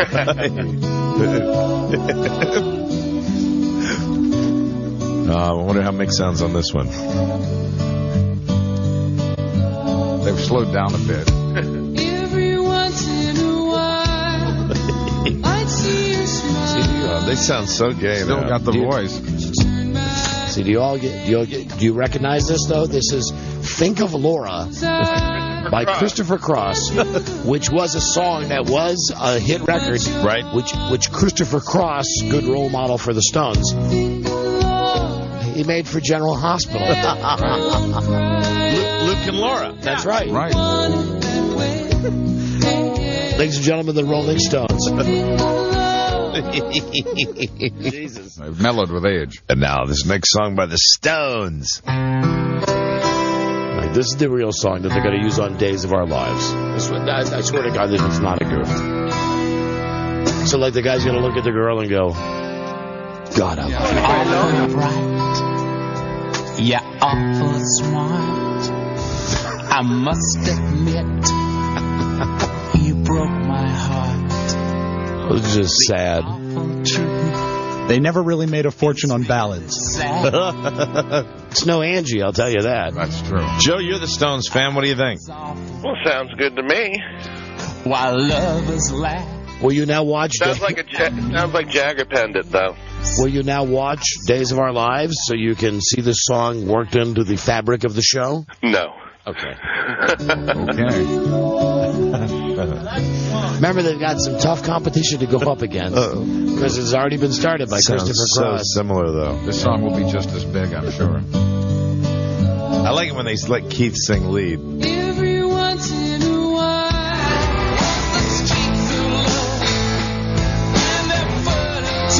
Still, you know what? I give him credit now. It's a little more Rolling Stones now. Yeah.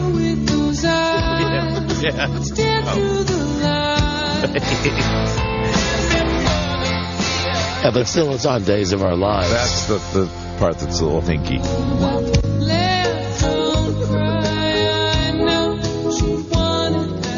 I happen to know, the one guy who's still on Days of Our Lives? Yeah. You remember almost 20 years ago we did that stupid thing with them? Right. Do you remember the guy that was the boyfriend? We thought he was a nice guy. The guy that was the boyfriend of the lead actress on that show, he always called her, "Hey, Doc." Right, Hey, right. Doc. Yeah. That tool is still on that show. He's still doing it? Wow. And I think... Well, you can get, a lot of soap stars get lifetime contracts. And I'm pretty sure that on the show he's still banging that old lady who was...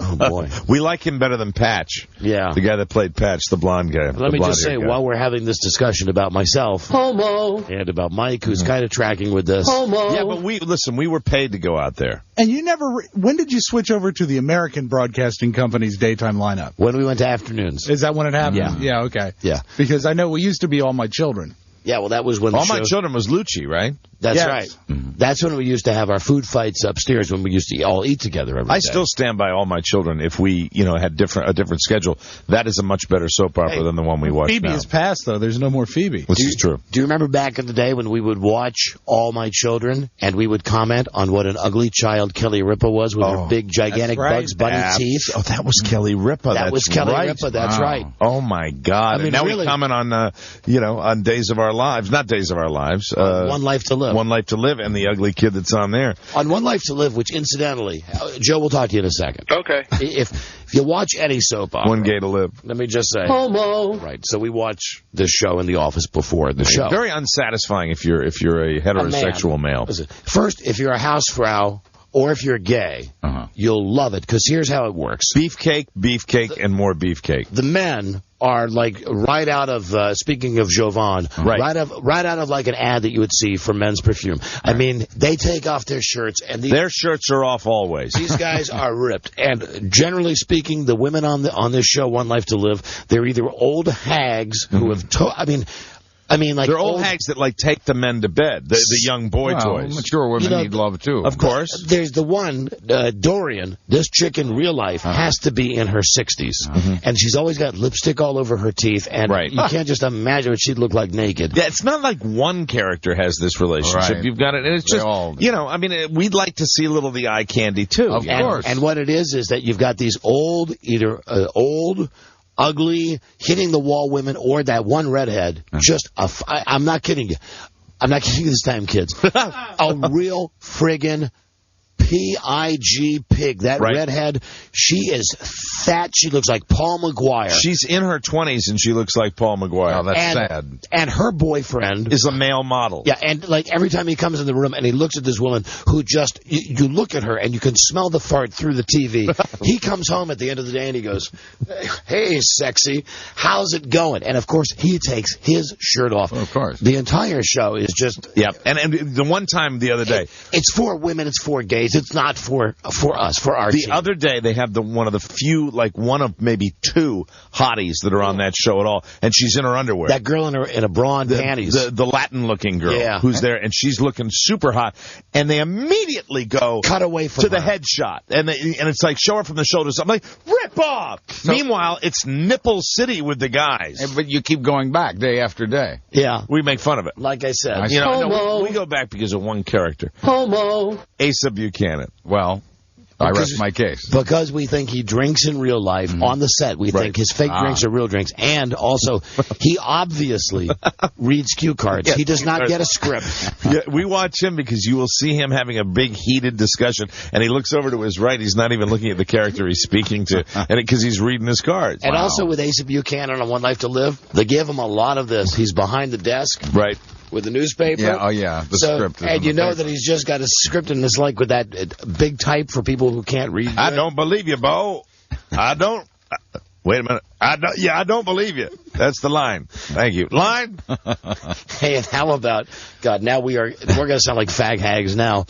But what about when you and I were watching it last week? Right. There's this one chick on the show. She's one of the women that's hit the wall. She's an actress. I don't know her name, but she plays Nora Buchanan. And I was in the Nora camp until last week. Mike used to think that she was, because we played that game all the time. Which of these? Who would you do? Which of these broads would you do? Because these women really are not pretty. So we play the game. Anyway, this chick Nora. Her husband on the show has left her for a younger woman, and she's falling apart. And I'm saying to Mike, look, she can't even work up the fake tears. No, she was just screaming. She's doing you, Bo, you left. And I said, look, she can't even do the tears. And we are just picking apart her acting.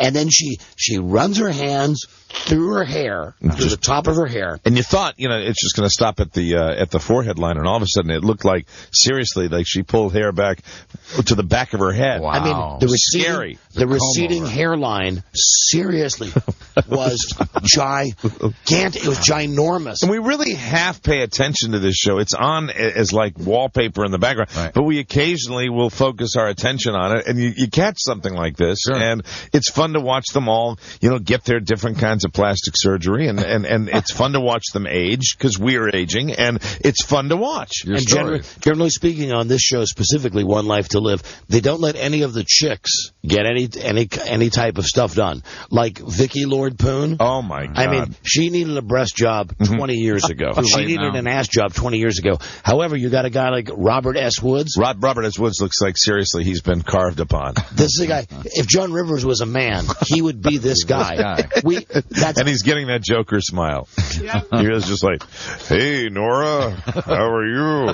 Sorry, I have trouble opening my mouth right now. But they never, ever provide this show with young, attractive women. Well, that's criminal. And on the off chance they get one that you think might be hot, they turn her into a psycho where she's going to get impregnated by a guy, and she's walking around with a pillow under her shirt, and she's like going, mirror, mirror on the wall, who's going to kill you after all? Not fair. Not fair, but fun to pick apart. OLTL. No, give us lead buzz. OLTL. One life to live. That's right. Right. It's LOL. It's ROFL. It's laughing out loud. It's rolling on the floor. IMHO, in my humble opinion. You know, your son would probably know this because I know in college we used to watch a lot of soap operas in college. It's what people do. There are other soap operas that are on other networks and even on this network, I'm sure, where they have more POAs on soap operas. I think this is the worst. I think this is the worst made. I think it's the time of day. I think it's at 2 o'clock. You're going to get your most Slaven women, your most slovenly women, right? Regardless of network. At that yes, hour? I believe if we went on NBC or CBS tomorrow between 2 and 3, the women would be as ugly, and the men would either be gay or super hot like models like those guys are. I know there are people in our audience that would know the real POA shows, because really it's almost worth watching. It really, but it's more fun to pick it apart sometimes. But not at 2 o'clock. I mean, take you and I out of it for the moment. Right. As much as I hate to take us out of seriously, look at Erica Slezak. Could that woman... Homo. Could that I can't believe we're going to discuss Slezak in depth. But Erica Slezak, could she exist in any other... No. It's not like she's so great an actress. She could be a homeless person if you saw her on the street. Tenure. You might think this woman has lived in a show. She might be a refugee from New Orleans. I mean, and all she does is, like, sit there and brood. That's her one acting style the whole time. And she, like every soap star, has had multiple personalities. Because that's what they do when they can't write. That's what you do when you write for a series that's running 35 years. That's right. And I'm telling you, except for retarded disc jockeys, I believe the target audience, 2 in the afternoon, East Coast time, would be really just the housefrows that eat the bonbons. I think college kids watch it too, probably, because they watch all soap operas. They probably watch the POA ones, I would say. Yeah, I would bet college kids don't watch that. OLTL. I would call my college kid, but I'm happy to say this. I know he's in a class right now. Very good. I think they also cater to the people who are between jobs, judging from the spots they sell. We get to keep our car. Hello. Don and Mike's show. Yeah, the POA shows The Bold and Beautiful. Bold and the Beautiful. Yeah, I think you're right about that. All right, thank you, my friend. You should get TiVo for the audience. Not only are the people beautiful, but they are also very forward. Hello, Don and Mike show. We're bold. Bold. Bold. Bold. What about the bald and the beautiful? Hello. Hi, Mike. Yeah, Don and Mike. Hi. How you doing? Hey, listen, I just got to tell you something really funny here. I'm in the Sacramento area listening to KHTK. Yes, sir. They're doing a multi-market giveaway of a Hummer. And the lady just comes on across your show and says, call 1-800-EASY-WIN for your chance to win a Hummer from KHTK. Well, call that phone number. It's a sex line. Okay. Hold on a second. Now, this is a national contest. Are you sure you got the number right? Yeah, it says call 1-800-EASY-WIN. Because everybody knows that this is the way that even 1-800-EASY-WIN. Even our company, Infinity, does these ridiculous contests. Hold on, I'll dial it up. I think it is. Is it win with 2 N's? 800 EASY. Hold on. Oh, that's right, EASY, right. See, Rob, I was thinking EZ. Like Easy Communications. 1-800. No, I was thinking like the E and the Z. I was thinking like easy credit. Exactly. Easy win? Yeah, easy win. I think I know where he screwed up. Go. Hold on a second. I've just called 1-800-EASY-WIN. Yeah. Well, that's... Hello? Thank you for choosing Pilgrim Telephone. If you are under 18, you must hang up now. Welcome to Intimate Connection. All right. Where you'll hear sexy okay, so introductions from callers on our he's right so far. Now.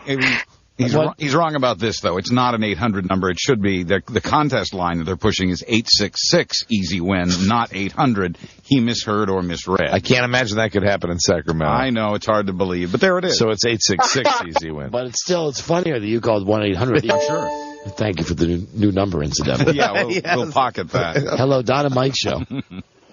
Hello. Hi, people. Hi there. How's it? Hey, good. How are you guys doing? Okay. Hey, I was just homesick watching the Little Days or One Life Live, and Nora just went down with brain aneurysm. Nora just went taking a vacation. Maybe that has something to do with the hairline that we saw. Right. Her brain aneurysm. Hello. Don and Mike Show. Brain juice. Hey. Hello. Hey, Don and Mike. Hi. Do you prefer appletinis or mimosas while you're drinking Days of Our Lives? Okay. Homo. And listen, let's be honest. We don't watch Days of Our Lives. We watch One Life to Live. And if you must ask, I would prefer an appletini. That's so gay. I'll take the mimosa, though. You like the umbrella. Oh, I hate it when Erica Slezak wears cream. Hello. Don and Mike Show. You mean the color, right? Yes, of course. Cream. Man cream. You know, all my children know. I guarantee she's allergic to man cream. Oh, I bet. Well, she hasn't seen it in years. Be tough to figure that out. The All My Children show. Remember David Canary? Yes. Yeah. Man, it was tough to argue with that one. Hello. You are on the air. Or no, you're not on the air. You're on the air. Let's make up our minds. Hello, Don and Mike. Hey, Don. Hi there. You're on the air. How you doing? I was just calling to tell you that the POAs are on the Spanish channel. You can't figure out what they're saying. Oh, yeah. You know, sometimes I'll turn on a Spanish soap just to see them. I have no idea what they're saying. But right? Who cares? Univision. Yeah. Peligroso was the name. Yeah, Peligroso, where it's just it's terrible acting, even if you don't speak the language. And then, but boy, I tell you, the cleavage. And lots of almost nudity. Lots of good dry humping on Univision. Peligroso. Hello, Don and Mike. Hi, Don and Mike. Hi there. I have a soap opera for you with the POAs. Really? You know how they always have the restaurant or the club or the coffee house where everyone always hangs around? Right. Well, on The Young and the Restless, they recently added a poolside bistro where all the POAs hang around in their bikinis. See, Young and the Restless, Yeah, so they can have their in-depth, conversations while scantily dressed. So what time is YNR on, anyway? It's on right after The Price is Right. Oh. It's 11 o'clock here. Too early for 11. You're calling from West Coast. Too early. Buzz, no, we can't TiVo at work. That wouldn't be fair. Thank you, honey. You're welcome. It's like watching a sporting event. You don't want to watch it on TiVo. You want to see it unfold before your eyes. Hello there, Don. Hello. Hey, Don and Mike. Mike. Yes, hi. How you doing, guys? Very well. Oh, we got a break. Can you make it as quick as possible? I sure will. I just want to say I'm down with you on not knowing how to take being called a grandfather. I'm 38 years old and my grandfather now, too. There you go, Don. Once again, people have things in common with you. Dude, you're 30. I mean, I'm 47. You're 38, so that means 38. That's really, even more. That's really babies having babies. 19 plus 19. I had my daughter. So what line of work are you in, sir? Collecting mushrooms or collecting moss? No, medical supplies and tools. But, obviously... It was a very obscure American holler joke that I just made there. Obviously, easier for his daughter to say grandpa than no. Goodbye. Bye-bye. He enjoyed that. See you later. Great. He'll be laughing until the next tornado. Don and Mike Show. Hello. Hey, FBA's new theme song. What? IBA's new theme song. BA's new theme song. Okay. I'm stirring the soup in the mirror. Okay, that was kind of a takeoff on a Michael Jackson, I'm looking at the man in the mirror. But just for that other guy who called, that's how you can get away with a hit and run, because that wasn't really a joke. Yeah, he just got it in there, and, he had his agenda, said it wasn't funny, but what the hell. Look at that. He's a grandfather at age 38. That's all. I'm just still lost on that. Sad, really. Grandfather at age 38, which would mean he probably had his 17 or 18, maybe 16 even. Yeah. So hold on. If he was 19 and he had one, then she must have squeezed it out way early. He said she was 19. He could be a great grandfather of a 7-year-old before he gets Social Security. And a house full of grandkids and critters. All sorts of critters. Okay. We're now done with today's segment on Gay Talk. Join us tomorrow when once again we explore the issues facing the gay community today. Today's show brought to you by Erica Slezak. Every once in a while. You faggot. Keep mentioning her name. And her cream turtleneck. Okay. Double fag. Be right back. Her double-breasted blazer. Wow. Crown me. WJFK. Stop. What the hell was going on there? Where's the other thing? Jesus. Hold on a sec. This is just not so us. Jeez. See what you did, Mike? I'm sorry, because I didn't get to my last fashion. Yeah. You just saved it. The Gale-meter just went way off. Thank you very much. This is the Don and Mike Show. They are very well spoken, Don and Mike. Yes, we are. Marty Funkhauser. Let's get Joey in here. Joe's going to the Stones concert tonight at the MCI Center here in D.C., and he's going to be bringing his tape recorder. Here he comes now. We're going to get some Joe-mos out of him. Howdy. Howdy, Joe. Let's review. Once again, Mike, please be the person in the crowd that Joe will be interviewing tonight at the Stone Show. Hello, Joe Aringer here from CBS Radio. May I ask you a couple of questions taped for broadcast? Yeah, I guess so. What's your name, age, and where are you from? Mike O'Mara, 46, from Hartford, Connecticut. How much did you pay for your ticket? I got a friend that gave them to me. Are you excited to see Paul McCartney? What? Can you name 5 Rolling Stones songs? Yeah. Which is your favorite Stones song? Painted Black. Why? Now, Joe, very good. Let me just say that there's direction in here where it says, which is your favorite Stones song, parentheses, let them answer, and then ... Why? Painted Black, why? It's got a good beat. Will you sing it for me? No. Louder, please. No. Now, hold on. It says, wait and interrupt with louder, please, but only if they sing. Okay. Only if they sing. I think he should be allowed to coerce them if they say no. Okay. Because I want them to sing. Question 7. Yeah, I'll try to coerce them. Do you think that Charlie Watts should be performing only 8 months after receiving his artificial heart? Man, that's pretty impressive. I didn't know that. I didn't know that, thing. Can you guess the combined age of Mick, Keith, Charlie, and Little Ronnie Wood? 100. You are absolutely right. All right. All right. What is the actual age, Joe? 245 years. Wow. That's old. In your opinion, which Rolling Stone smells the most like fish? Keith. What kind of fish? Tuna. Good again, Joe. The direction there says, in parentheses, let them answer ... What kind of... You're doing great on this, Joe. Well, I'm excited. Joe is excited. Joe is excited. Let's see. Which of the following souvenirs do you plan to purchase tonight? A Rolling Stones T-shirt. I get a T-shirt. A Rolling Stones concert program. I might get that, yeah. Mick Jagger lip balm. No, I doubt it. Ron Wood personal lubricant.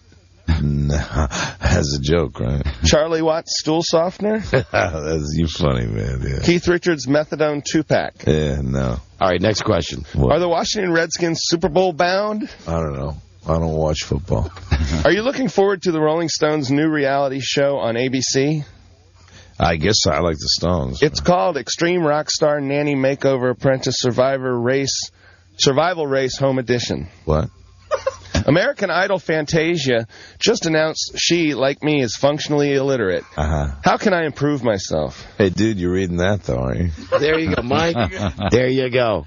Does George Bush care about black people? Yeah. Please explain yourself. What?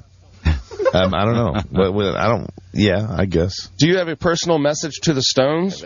Yeah, rock on, man. Or how about, pack it up, old-timers. There's a hole with your names on it. Hey, man, that's cold. Thanks for your time and enjoy the ride. Thank you. Where's this going to be on, man? And please notice that there was no James Gardner dying question there. No. Notice. You think they're going to be in a hole, man? So get ready for the hilarity. Good job as the fan, too, by the way. Yes. Thank you. Good all I around. dumped it down this time just to see, because he gets those sometimes. Yeah, you know? All right, Joe. Thank you. All right, those are your questions. Get out there. Only sometimes. Let us know what's going on. Now, if we could just take a moment. I started this earlier. This great article in the City paper. Yes. About... This is pretty interesting. About our radio station covering NFL football. Little look at ourselves here. So, of course, it's not really us. Look at our relatives. This is a tribute to the 3-0 undefeated Washington Redskins and our flagship station, WJFK, home of the Redskins. Very good. So let me see. This it's the name of the article is Kurt Schilling. Get it? As in Schilling. Kurt and gotcha. Redskins radio doesn't let the game get in the way of the pitchmanship. This is written by a young journalist, Dave McKenna. Dave McKenna for the City paper. A few minutes prior to kickoff, September 18, Redskins-Cowboys, radio play-by-play man Larry Michael asked broadcast partner Sonny Jurgensen what fans should expect from running back Clinton Portis. Before giving him a second to respond, Michael told listeners Sonny's thoughts were brought to you by Shoppers Food and Pharmacy. Oh, God. Michael then asked Sam Hoff if the Redskins defense would be able to get Drew Bledsoe. Then got in a plug from Manassas Chrysler, Prince William's only 5-star Chrysler dealer. That's right. Before letting him answer. Then Redskins listeners were told that Brandon Noble would be out of the game. Michael said that tidbit was brought to you by Provident. Ask about their super low home equity rates. The segment, which the station calls the Mercedes-Benz 50-yard line report, was interrupted for spots from UPS, Nauticon Imaging Systems, Wawa, Hooters, Budweiser, Cox Communications, FedEx, GTSI, Sun Microsystems, HCA Virginia, the official hospital of the Redskins, Home Depot, McDonald's, Purple Heart, Toyota, and Wachovia. Wow. When Michael came back, he said the temperature inside the stadium was 90 degrees, brought to you by Carrier. A quick sentence from Jurgensen about what's at stake for the Redskins in the Week 2 tilt was sponsored by Shula's, a steakhouse change. News that the only change in the lineup would be Mark Brunell at quarterback was brought to you by Avcom East. There's nothing new about sponsorship in sports broadcasting, but the Redskins and Redskins Radio have taken it to a new level. On Redskins Radio, there are actually sponsors for sponsors. Several times during the Dallas game, Larry Michael introduced the results of the weekend's other games by saying, the GMRI scoreboard is brought to you by McDonald's Restaurants. Wow. That's slick. That's slick. Whoring. Slick whoring. Now, this is the part that I don't agree with. But I'm going to read it anyway because it's in the context of the story. Okay. Reporter's unfair here. Larry Michael is only in his second year as the broadcast team's leader. And as far as his play-by-play skills go, no one has confused him with Vin Scully or anyone from the Buck family or even the guy he replaced, Frank Herzog. But there's not a more enthusiastic pitch man in the business. Most of the words out of his mouth are subsidized. Whenever Sonny and Sam aren't talking, he's jumping in with an ad. After a comment from Jurgensen about Sean Springs being the son of an ex-cowboy, Larry Michael said, Sean Springs is a Redskin through and through. Springer Mountain Farms chicken is now the only chicken endorsed by the American Humane Society, available at Giant Food. Very good. He interrupted Sonny and Sam to say, I don't know how you guys got here, but I drove my Nissan Titan all the way from Washington, D.C. Come test drive the new Tough 2005 full-size Nissan Titan at your local Nissan dealer today. Then Larry Michael wondered aloud whether FedEx, another Skins patron, would deliver the car back for him since FedEx could travel anything. Wow. That is smooth. Interesting. Let me see. Then you have when Cowboys running back Julius Jones took a hard tackle. Sonny Jurgensen said he's going to remember that hit for a while. He can read about it tomorrow in the Washington Post. A week later, the Skins broke up a week earlier, the Skins broke up a Bears pass play. The comment is, nice defense. The only place you'll find better coverage is in the Washington Post. Sometimes Larry Michael and Sonny Jurgensen form a shilling tag team. First half, Brunel incompletion. For some reason, incited Michael to tell the audience, if you love bacon, come to Subway. Well, sure. Eat fresh. I get it. Sonny Jurgensen then shouted, eat fresh. Way to go. Anyway, how great is that? That's funny. And that's the way of the NFL. I mean, in fairness, I think it's the way of the NFL, but I think it's in fairness more to our radio station. It's done on a lot of radio stations. But I think it's more here than sounds than like it. We might be leading the way. I mean, if you're piggybacking, if you're saying this is the Subaru scoreboard brought to you by McDonald's, exactly. I mean. Pretty amazing. And that's an incomplete pass brought to you by Subway. Eat fresh. And Eat fresh. Sonny just screaming, eat fresh. Eat fresh. I don't know. How great is that? Wow. Anyway, I'd like to get BA. They certainly spend a lot of energy in this building, developing those. Oh, my God, that's all we do. That's what they do. They sure do. Well, Mike, you stand to lose millions of dollars a year. You bet. Mm-hmm. You'll sell every goddamn second. Sure. I mean, you realize the station pays the team like some ungodly figure, like $10 million, as in Mano Shove. It's $10 million bucks a year for the team. Oh, and incidentally, our reading of this brought to you by Sylvania. That's great. Try Sylvania light bulbs. I do. So, Beth Anne, this guy who wrote this in the city paper, his name is Dave McKenna. And I imagine it would go right up the air. That'd be an interesting conversation. Because no matter how things are going with Michael Hughes, up, down, and right now they're up. Let's face it, even Alan Linewand, who would break his back to pick a penny up off the floor. Exactly. He never hoarded like this. Mm-hmm. I mean, Hughes has brought these broadcasts to a new level of wonderful. And for that, I'm sure he's being congratulated and rewarded. Sure he is. Yeah, they're having this secret handshake meeting up in New York where they get together. Did your team win? Who cares? How many commercials did you get in the first quarter? Bingo, baby. Listen. We sponsored the scoreboard, which was already sponsored, and then sponsored the commercial break that was included in that sponsorship. Brilliant. Thank you. Oh, and hold on. I got to make one more quick call, and then we can move on with the show. What's it going to be? Who's going to bring us the rest of the show? Who's it sponsored by? I don't know, because I'm making an important call right now. Give me a second. I don't have my funny hat. I'm trying to figure out if I called the right number. Sponsor tags at the end of the bit. That's right, yeah. That's the right number? I think so. Oh, hold on a second. Crap. Double crap. 3. That's what I dialed. Yeah. God. 9. Okay. Sorry. I am retarded. I don't think so. There you go. Mike, do you see a light going on? Oh, yeah. Hold on just a second. It's time for our daily call to see how Charlie Stewang Stavalag is feeling. I don't like to tell Mike in advance because I know it's one of Mike's favorite parts of the show. Hello? Hey, Charlie. Hello? Hey, Charlie. Huh? Charlie, it's I was sleeping. It's Don and Mike show. I was sleeping, Don. Why are you, Charlie, it's almost 5 o'clock. Why are you sleeping? But I was taking my afternoon nap. How are you feeling, Charlie? I don't know.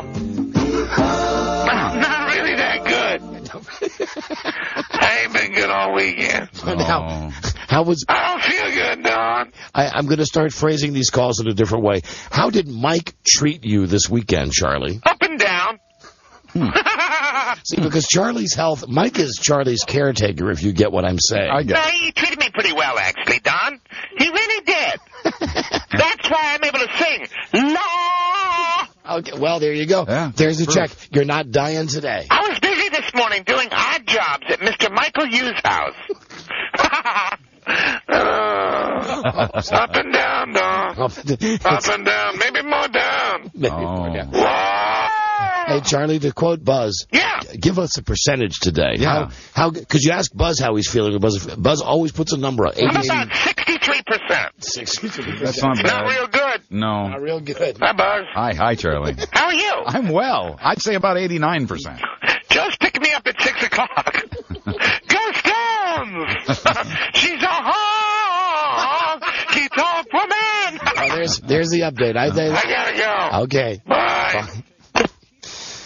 Well, Mike, Charlie had his moments there. You know, it seems to me when Charlie was able to get a drink of water, he could come back with a real fast burst of. Charlie's not where he has been. Charlie's really not where he has been, and I'm a little worried about Charlie. I think Charlie might be that way forever. You can't help I think him? Charlie's taking a slip. No, and I think Charlie's going to continue to slip. You have to help and him. Charlie's going to continue to fail. No.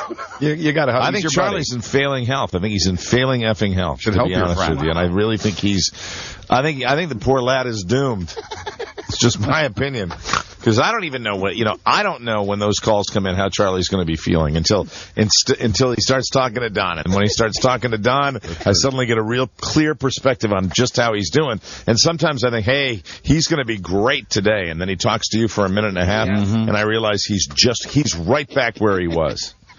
And it really hurts me. You have to take better care of him. I feel for him. I really do. I know you do. I really, really feel for him. Are you saying I have to take better care of him? Yes. Yeah, that's not going to happen. But no, but you know what? Maybe somehow, miraculously, he can make an amazing comeback. But not if Mike does what he did on Saturday. Okay, Mike revisited an old habit watching some baseball Saturday. Oh, did that involve an Irish whiskey? No. It was not an alcohol habit. It was a tobacco habit. Oh, tobacco. Oh, the playoffs and this time of year. No. I mean, I jumped right back on that wagon as soon as I got done, and going to try to stay there. But just a combination of factors, you know. Hey, listen, you can blame the New York Yankees for that. I don't give a rat's ass. Smoke a carton a day. Smoke them if you got them. I mean, who am I to lecture somebody? But would you like to make a bet that you don't smoke another cigarette during the Red Sox postseason? No. Because I know you'd be honest about it. Yeah. I mean, you could easily lie, but I know you would be honest. It's not really the... Not that I care if you... I mean, have 5 at once if it makes you happy. No, but I wouldn't make that bet, not based on the Red Sox postseason, but based on just the way I'm feeling lately, which is the weirdest thing of all. It's like it's cyclical. You go where you have like little cravings, and I've been having cravings for them. I went to, 6-7 months without having one, and then I get cravings again. And you know how it is, Buzz. Oh, when sure. You go hot and cold with that type of thing. It's strange. What if we bought you a pipe? No, I just have to smoke a nice cigar. That's what I have to do instead of doing the little one. Well, you'll end up looking like that guy in the Guinness book that has like 4,000 cigarettes in his mouth. No, but I wouldn't make that bet because I don't know if I'd be able to hold out. I bet you wouldn't. It's a good cheap excuse. It's a cheap excuse, but not good for my friend Charlie, who I really think is he's seen his good days. Oh, now you realize you're letting down a generation of listeners to the show. I understand. Who heard Charlie. A nation weeps. Well, Charlie's had that Vegas throat for a long, long time. Is that what we're calling it now? Charlie has Vegas throat. Charlie has Vegas. Charlie has Vegas throat. Has he even been to Vegas? You know, the funny thing is... Mike was in Vegas over our vacation. And here's the strange thing. If you'd called Charlie out in Las Vegas, you probably would have gotten a great Charlie. But ever since he came back, it seems to be that, you know. If Charlie could just go 3 days without... Charlie'd be fine. Charlie can't, though, can he? No. Charlie'd be close. Charlie'd be close if Charlie was planning on, not celebrating Tuesday. But I think I know already that Charlie might be celebrating Tuesday. Wow. Not Wednesday, Tuesday. Let's call him Wednesday then. Right. Let's do it. And then Charlie will wait till Friday. And then you can talk to him on Monday. Because Charlie's like on a 3-day cycle? Pretty much on a 3-day cycle. Pretty much on a 3-day cycle. Yeah. If in the event that Charlie celebrated Tuesday and Wednesday, you talk to Charlie on Thursday, and he wouldn't be recognizable. We'd have to. He might be talking in a very a very reserved whisper. That's right. Or worse thing than that, he might take one of those little vibrating boxes and talk. Can we play a game? It's frustrating. Poor Charlie. Tuesday. I don't know how Charlie feels about it, but that's very strange. Is Charlie on the phone? Yeah. Talking to somebody. No, I'm stupid. The number I'm calling you on, I picked up that number to dial it. You have to dial it really fast then. If I'm on it. Yeah, you have to, fast. Call Charlie back real fast. But he's a good boy. 800 easy win. Phone sex. Hello, Charlie's house. Hi, Don. Charlie, you realize... Now, remember, we're in the first minute. Now, you realize when Mike We're in the first minute when Charlie sounds good. When and Charlie keeps talking and he sounds real bad. And then when he keeps talking, you can hear it go. And now it goes right down to where it's gotta be. Just so we're all clear, God really, Charlie, it's what? Mike has the Vegas throat. Who? Mike O'Mara? Thank you, Charlie. Who is this Mike? Who is this Mike you're talking about? Yeah. He's the guy I worked with for 20 years. Oh, yeah. The drunk. And then he hung up. What was that all about? I don't know. It's a little out of line. I don't walk around calling him retarded. That's true. You don't. I really don't. Yeah, bastard. That's great in Mike's inner government. All I've done for him, and he calls me that. That's right. That freaking retard. Man. Look you've made him a household name. Yes. I think I'll take him to the Redskins Super Bowl this year. We'll be right back. This is the Don and Mike Show. The Packers to win, of course. But on the other hand, I really think the Packers are going to lose tonight. It's kind of like hedging your bets. I mean, not inadvertently. I mean, you got a guy on your fantasy team. Yeah, either way, but because I already won my fantasy game, I really hope the Packers win. But I've kind of come around on the Packers. I think maybe it's hanging around you. I've turned into a Packers fan. I'd like to see him win huge tonight. Well, I know you would. This will be a year that tests your loyalty. Start Brett? Yeah, Brett Favre is his quarterback. Okay, all right. Sorry, I'm so late to the party on that. Of course. Why would you root for my team? Only because you got one of the players on your team, on your fan. I mean, the player. I got the Packers A player. I got the main man. The main man who's sucked wind all year. Glad I didn't send him a hate letter. Yeah. Boy, am I glad. See, that's 4 good. big TDs yesterday. And how about his retarded brother? His retarded brother did even better than him. Eli's a coming.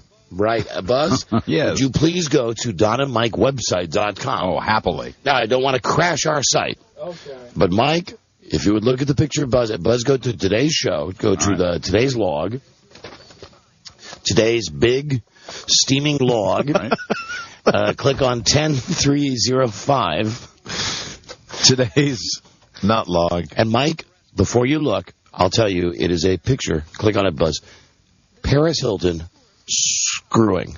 Exclusively, take a look. That's true. There she is. There she is. Hot. Screwing away. Oh, my God. Listen, that's all I'm going to say. Now, please tell everybody it's not a joke. It's not. It's not. But, I mean, it's not a moving image, but, oh, my God. In the act. I mean, it shows her, it's a perfect view of her screwing. You don't see a picture of screwing like that very often. While you're looking at that picture. You're going to ruin it. So shut up, Buzz. Yes, he is. How have I ruined it? Let me see. Simply playing along. We got something, last week we got hip to this. You know, we were on in Las Vegas on Spike Radio, and sometimes we have the people from Vegas at the hotels call us. A guy called last week from Club, I was, TAO, how would you pronounce it? Tao. Club Tao. Tao, yes. Anyway, Paris Hilton They're opening one of those up in the Venetian. You would know. Coming soon. You would know Vegas throat. They got one coming up pretty soon. So Paris Hilton wants to get to this club, and she's waiting in line, and she has to wait in line too long. And they brought in cleaning crews to handle the mess. It's a cruise. Really? So yeah, Paris Hilton wet her pants. And again, if you go to DonandMikeWebsite.com. Why is Paris Hilton waiting in line? Because she wanted to. What did the guy?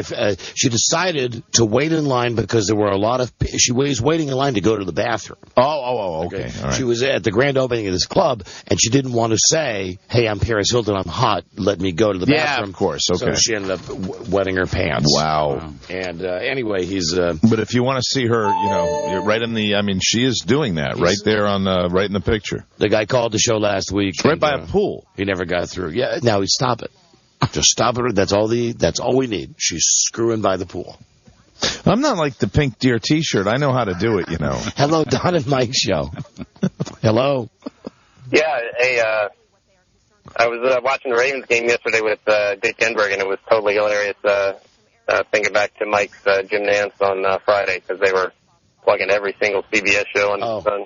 You know what? I called Rob yesterday during the Ravens game. I heard Dick Enberg, because, Mike did the funniest Jim Nance on Friday with all of those slugs. Like Amos and Andy, Thursdays, CBS, America's most watched network. Dick Enberg during the Ravens game yesterday. And he has to read the same slugs that Nance reads.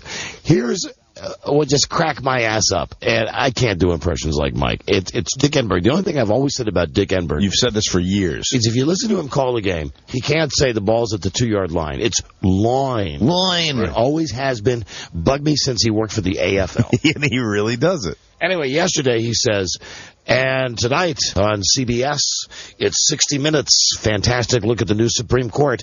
Then you've got Cold Case. This is really a good one. And this is followed by the CBS Sunday night movie, Mayday. This is a fine lineup tonight on CBS. As if to say, all of the other slugs I'm reading are crap, but me, Dick Enberg, this is the one I'm endorsing. And then Dan Deerdorf says something like, you're full right. On America's most watched network. Did he say line up? Yeah, the line. Starting on the Ravens' defensive line. This is a fine lineup. At the 40-yard line. Okay, we mentioned this earlier today. Incidentally, Dan Deerdorf beginning to resemble a Sharpay. Just thought I'd pass that along, too. I was shocked to know that Fantasia is illiterate. Forget that. I can sing. I'm not into education. I'm just going to sing. All right, she was on 2020 Friday night.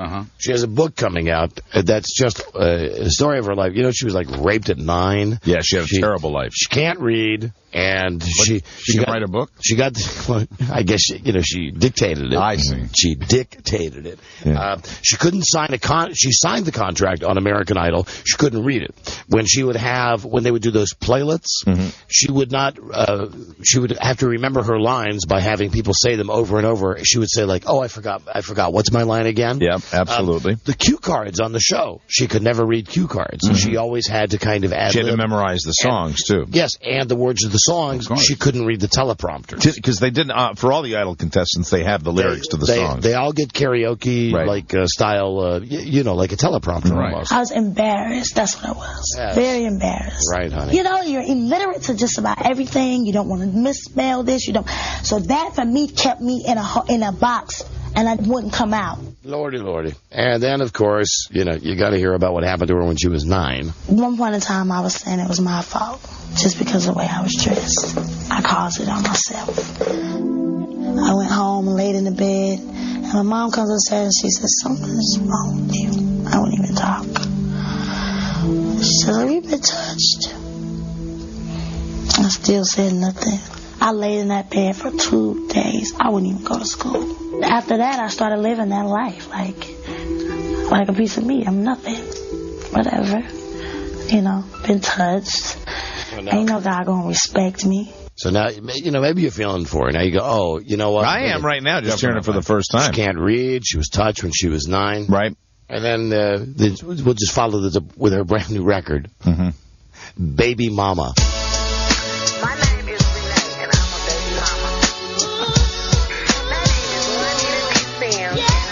Jesus Christ. Yo.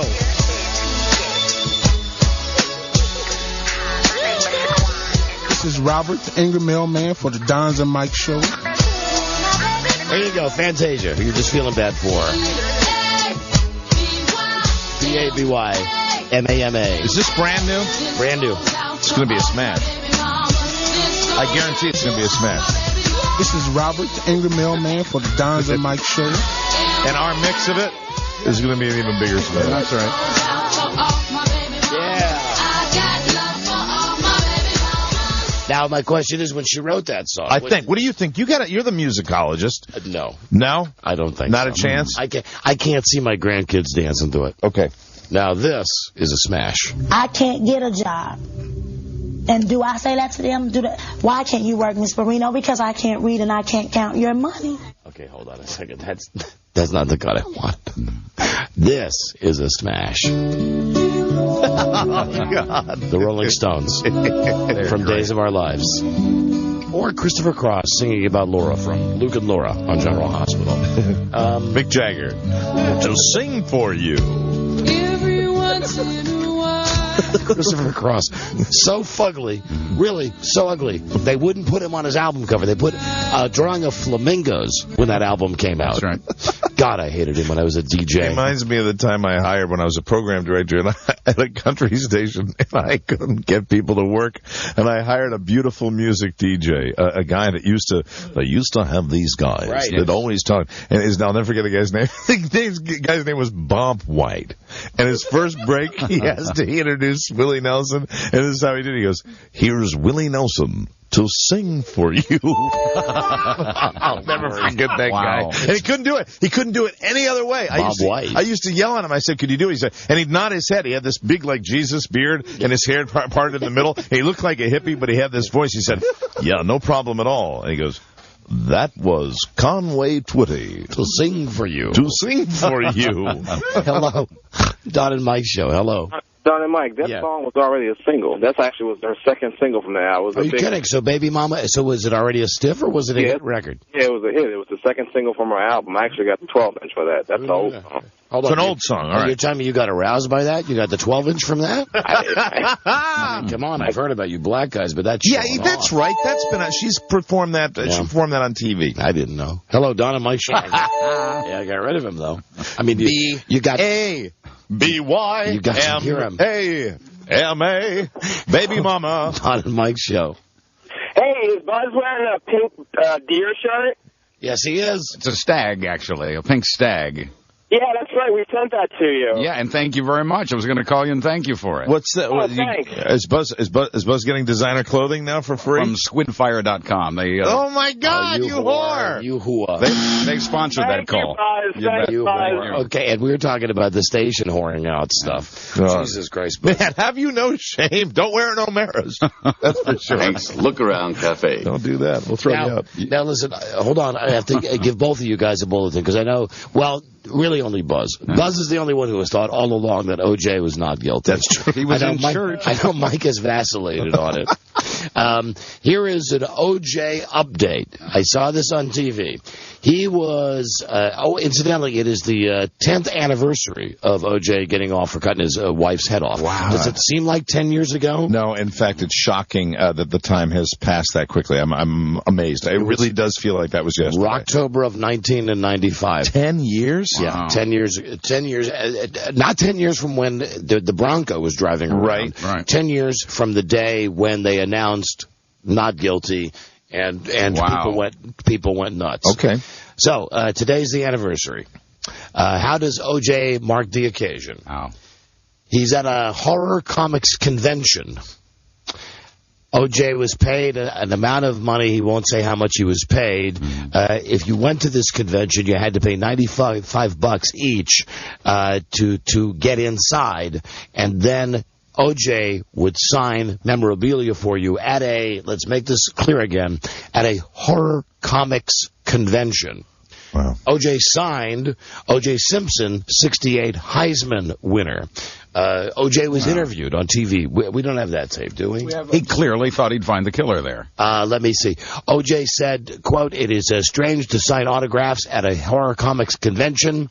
The anniversary of the acquittal, I don't keep those dates in my head." Sure. He said the only date that he does keep track of is Nicole's birthday. And he and the kids commemorate it every year with a cake. Creepy. But I know real creepy. What's creepier to me would be the refuse, the human refuse that lines up to get his autograph at that kind of a function. Oh, and here is O.J. This is from Fox News, O.J. Simpson. This is just a little song to my fans and friends to tell them a little about me and what I'm trying to tell them. He's changed. There he is, O.J. To tell them what I'm going to tell them when I tell them. Right, so tell them. Anyway, I'm out of time. Oh, and Paris broke up, but you didn't care about that anyway. Paris Hilton and Paris Lotke or whatever. Yeah, that's him. And you can also see Paris Hilton screwing on our website. So go look at that and then call us and tell us that's not funny, but I think it's funny. Are you ready to give away some stuff? I am. Let's see. What do we have, for God's sakes? We've got, let's see. Well, we've always got money. Right. And then we've got Bon Jovi tickets. Then we've got Jethro Tull tickets. It is Has Been Week on the Don and Mike Show. Then we have everybody likes the Family Guy DVD. And we've got Tower Records stuff. So, yeah, let's do a contest. All right. Let's see if we can give away some of these prizes and some cash. When we play, it's all relative. Yeah. And this is where you call, and we'll ask you 3 questions. 3 intimate questions about your family, including at least one what-if question. Right. We call either your brother or your sister. It works best with a sibling, brother or sister. And if they correctly identify your answers to all 3 questions, boom, you are winner. A big fat winner. You know why I like this game? Why? It's cheat-proof. Yes, absolutely. Yeah. It's completely cheat-proof. Right, because we get the answers, we call the person, lickety-split, there's no dog dying, there's no rat poison. Absolutely. But having said that, Frida used to hate that.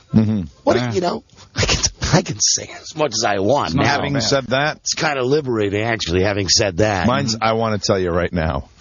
I want to tell you right now. Hope. Yeah, I want to tell you right now. Having said that. Mine is shut up or I'll hit you. I say it all the time. Yeah, it's funny that your verbal crutch can result in crutches. Mine is don't bogart that. That's right. Call now, 877-365-3636. I was going to say, having said that, we have had people that have tried to cheat at this game before. Impossible to cheat on this game. But doesn't mean that they can't try. Yeah, well, don't. But don't, because you'll screw up the show. Right. So call now, phone Jeopardy. It's like Alex. We'll be right back. This is the Don and Mike Show.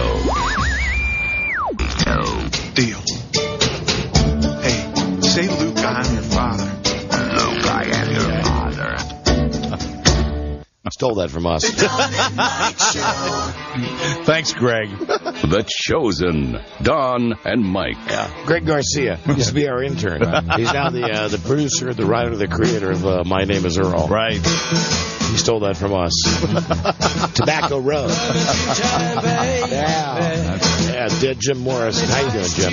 Let's play some It's All Relative. Very good. Let's see if we got... this is too funny. There's one girl on the phone. Her mother's name is Teresa. Wow. So we're calling Mother Teresa. Mother Teresa. That's a long distance call. Wash my feet. Between the toes. Okay, we can start with a guy or with a girl. Which would you like, Mike? Start with a guy. Start with a guy? Okay, let's go to, Glenn. Hi, Glenn. Don and Mike Show. Where are you calling from? Calling from Turlock. Again? Turlock, California. Turlock, California. Turlock, California. Yeah. I love that town. Yeah. Your favorite place. Such a liar. You are such a liar. And let's see, we'll play the game with who? With your brother or your sister? That's my brother, allegedly. Your brother? Oh, I see. Your brother, John. Okay, let's start with 3 questions. And get your answer. We'll call your brother. If he's there, he goes on the air. If you match up, you'll get a trip to Las Vegas from Independence Air. Oh, sweet. That's the prize you are playing for. Let me see. Okay, here's the first question. This question is about you. For your brother to answer. When is the last time you watched a porno?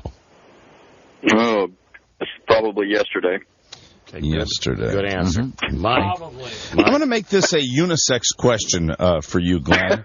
All right, it pertains to John, all right? It's a very simple question, and I want you to answer it to the best of your ability. Yes, sir. Who is John's ugliest friend? It can be a man or a woman. Oh, darn, that's a hard one. Or you could make it family member. I mean, if no, it's got to be a friend. It's got to be a non. Got to be a friend. Yes. Yeah. Non-family member. Okay, that makes it harder. Let's see. Yeah, sorry, Rob. And I'll give you 5, 4. Stephanie. It was hard, wasn't it? But you knew it all along. You just didn't want to say it. No, I didn't. All right. If you had to have gay sex with a member of your family, who would it be with? Oh, God. That's the final question. Please answer. Yeah, and Glenn, come on. I mean, we've only got a 4-hour show, okay? I know, Mike. I'm trying. If you had to have gay sex, Glenn. If you had to have gay sex with a member of your family, who would it be with? Joe. And what's just Glenn Ardinger. What is, Joe Ardinger. Yeah. What is your relation to Joe? He's my second cousin. Second cousin, kissing cousins. Okay, Robbie, I'll dial up the brother here. Good luck to the mayor of Turlock. Let's see, 1, 9, 2. Calling brother John. 5. Hope he's not sleeping. All right, the answers were he watched porno. Glenn watched porno yesterday. John's ugliest friend, according to Glenn, is Stephanie. That's a nice shirt, Buzz. Thank you. And Rob is on the line as we try to... Is it ringing? Well, I'd like to hear it ring. It's a message already. Oh, it's a message? And Glenn would have... Okay, let's go with the... I want to go with the Mother Teresa. Mm-hmm. Okay. Hello, Diana. Hi. Hi there. Welcome to the show. Thank you for listening. Obviously, it's Mother Teresa. Mother Teresa. Here's the first question for your mom.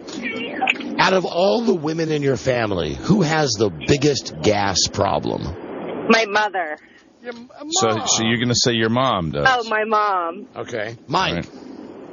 Right. Diana, who will Teresa say is, of all the men that you have dated, who, or whether you're with them or not, who will Teresa say she hated the most?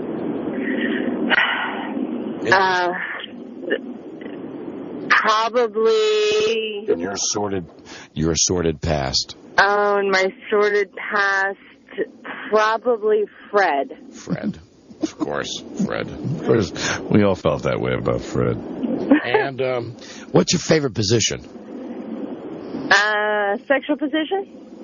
No, your position on Roe versus Wade, of course. Yes, your favorite sexual position. Doggy.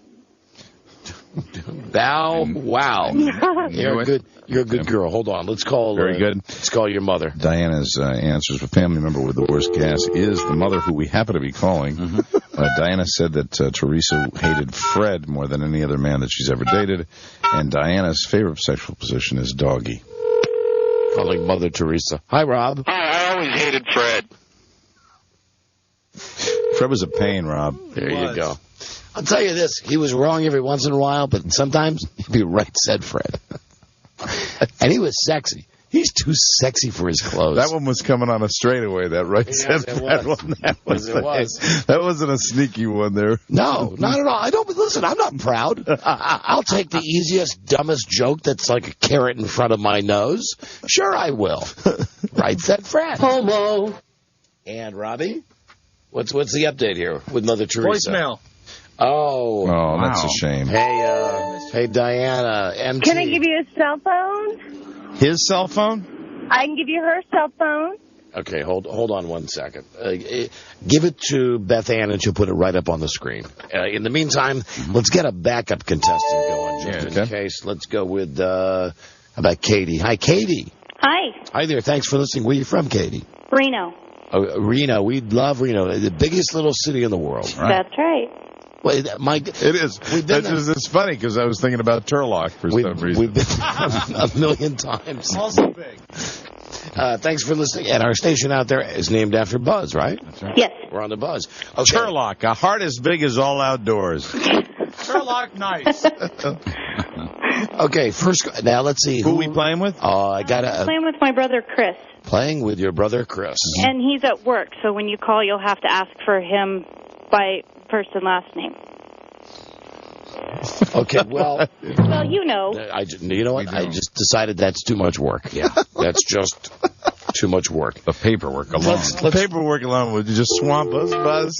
Let's try the cell phone for Mother Teresa. Okay. Incidentally, if we're recapping, we asked Diana 3 questions. We asked her who family member with the most gas. She accused her mother of that. The man she most hated is Fred. Hang up. Sexual position. She's not there. Doesn't matter. She's not. Probably off doing good. She's not there. Hey, Mother Teresa's not there. She's out washing someone's feet. Ugh. Bummer. Thank you, Diana. Thanks. Bye-bye. Bye-bye. Let's go to Annette. Hi, Annette. Hi. How are you? We're doing great. Thank you for calling. Annette, who are we going to be playing with here? My mom. And what's your mom's name? Yeah. Mary Helen. Mary Helen. Okay, let's get these the 3 questions. Oh, gosh. I hate to recycle, but I think I will. Okay. Yeah, because we've only played with one person. We haven't played with anybody. No. Right. Oh, no. Annette? Yes. When's the last time you watched a porno? Never. Oh, you're kidding me. No. Oh, you prude. It's not that much fun. You prude. Never. Although, you know what? How do you know it's fun if not fun if you haven't done it? Yeah. Well, I create my own porno. Oh, my. Good for you, honey. You're not a whore. Good for you. Do you make your own home movies? At one time. Oh, then you know what? Hold on. Make that the question. I've got my new question. Yeah. Have you ever made a hormone? A hormone. Yeah. And you know how you make a hormone? How? Well, you don't pay her, and then you kick her. We could ask the question. We could ask the question of Mom. Has your daughter ever taped herself having relations? There you go. And she will say no. Well, the answer, as we know, is yes. Mm-hmm. Okay, so you had a tripod in more than one way. Mike. Question number 2, Annette. Who will your mom say is the family's biggest pig? Oh, gosh. My brother, Timmy. Timmy. Timmy. Timmy the pig. Timmy. And I wanted the gas question, though, because that was him, too. That was Timmy, too. That's fine. And when was your last period? 3 weeks ago. 3 weeks ago. Now we're cooking. June of '87. Now we're cooking. Hold on a second. Let's see. Mary Helen. Now, here's a question. Yeah. The first question is yes to has she ever filmed herself having relations? But she says her mom's going to say no. What kind of credit will we? You have reached a number that has been disconnected. Hold on. Let me read that. Hold on. 43. Is that the area code 434? Yes. Okay. She moved and didn't tell you. I'm sorry I misdialed then. Maybe she's listening to the show and just had it disconnected. Where is 434? Gretna, Virginia. We're sorry. You have reached a number that has been disconnected. Hold on. No, I just We're gonna call 911 here in a second. 434. I'm gonna try very hard not to give your mom's number out on the air. Thank you. Okay, and then do. Mm-hmm. All right, there's a ring. It's ringing, Don. Hi, Rob. Hi, Don. All right, Rob's going to get your mom's permission to go on the air. Mary Helen. Yes. Helen? Helen? Hi, I'm looking for Mary Helen. Here Hi, we Mary go. Helen. My All name right. is Rob Stewart. Get ready. Here we go. Radio show. We have your daughter Annette on our show. These are good questions, She's too. playing a video game with us, but in order for her to win, we need to put you on the radio with her. Do we have your permission to put your voice on the air? Remember, she got to go 3 for 3. Mm-hmm. Doing these prize packages. Good. Here we go. Okay. Now, Annette? Yes. Say hi to your mom, Mary Helen. Bring your mom and Mary Helen. Hello, Mama. Hi. Mary Helen, I'm Don. This is my best buddy, Mike. And Hello, Mary Helen. We have your daughter Annette on the telephone. Okay. Hey, Mama. If you can answer 3 questions and match your daughter's answers, your daughter will win a trip to Las Vegas. Oh, good Lord. Really? So, here's the first you might question. not feel that way when you're done with it. Here's the first question for you, ma'am. Has your sweet daughter, Annette, ever videotaped herself having sex? No.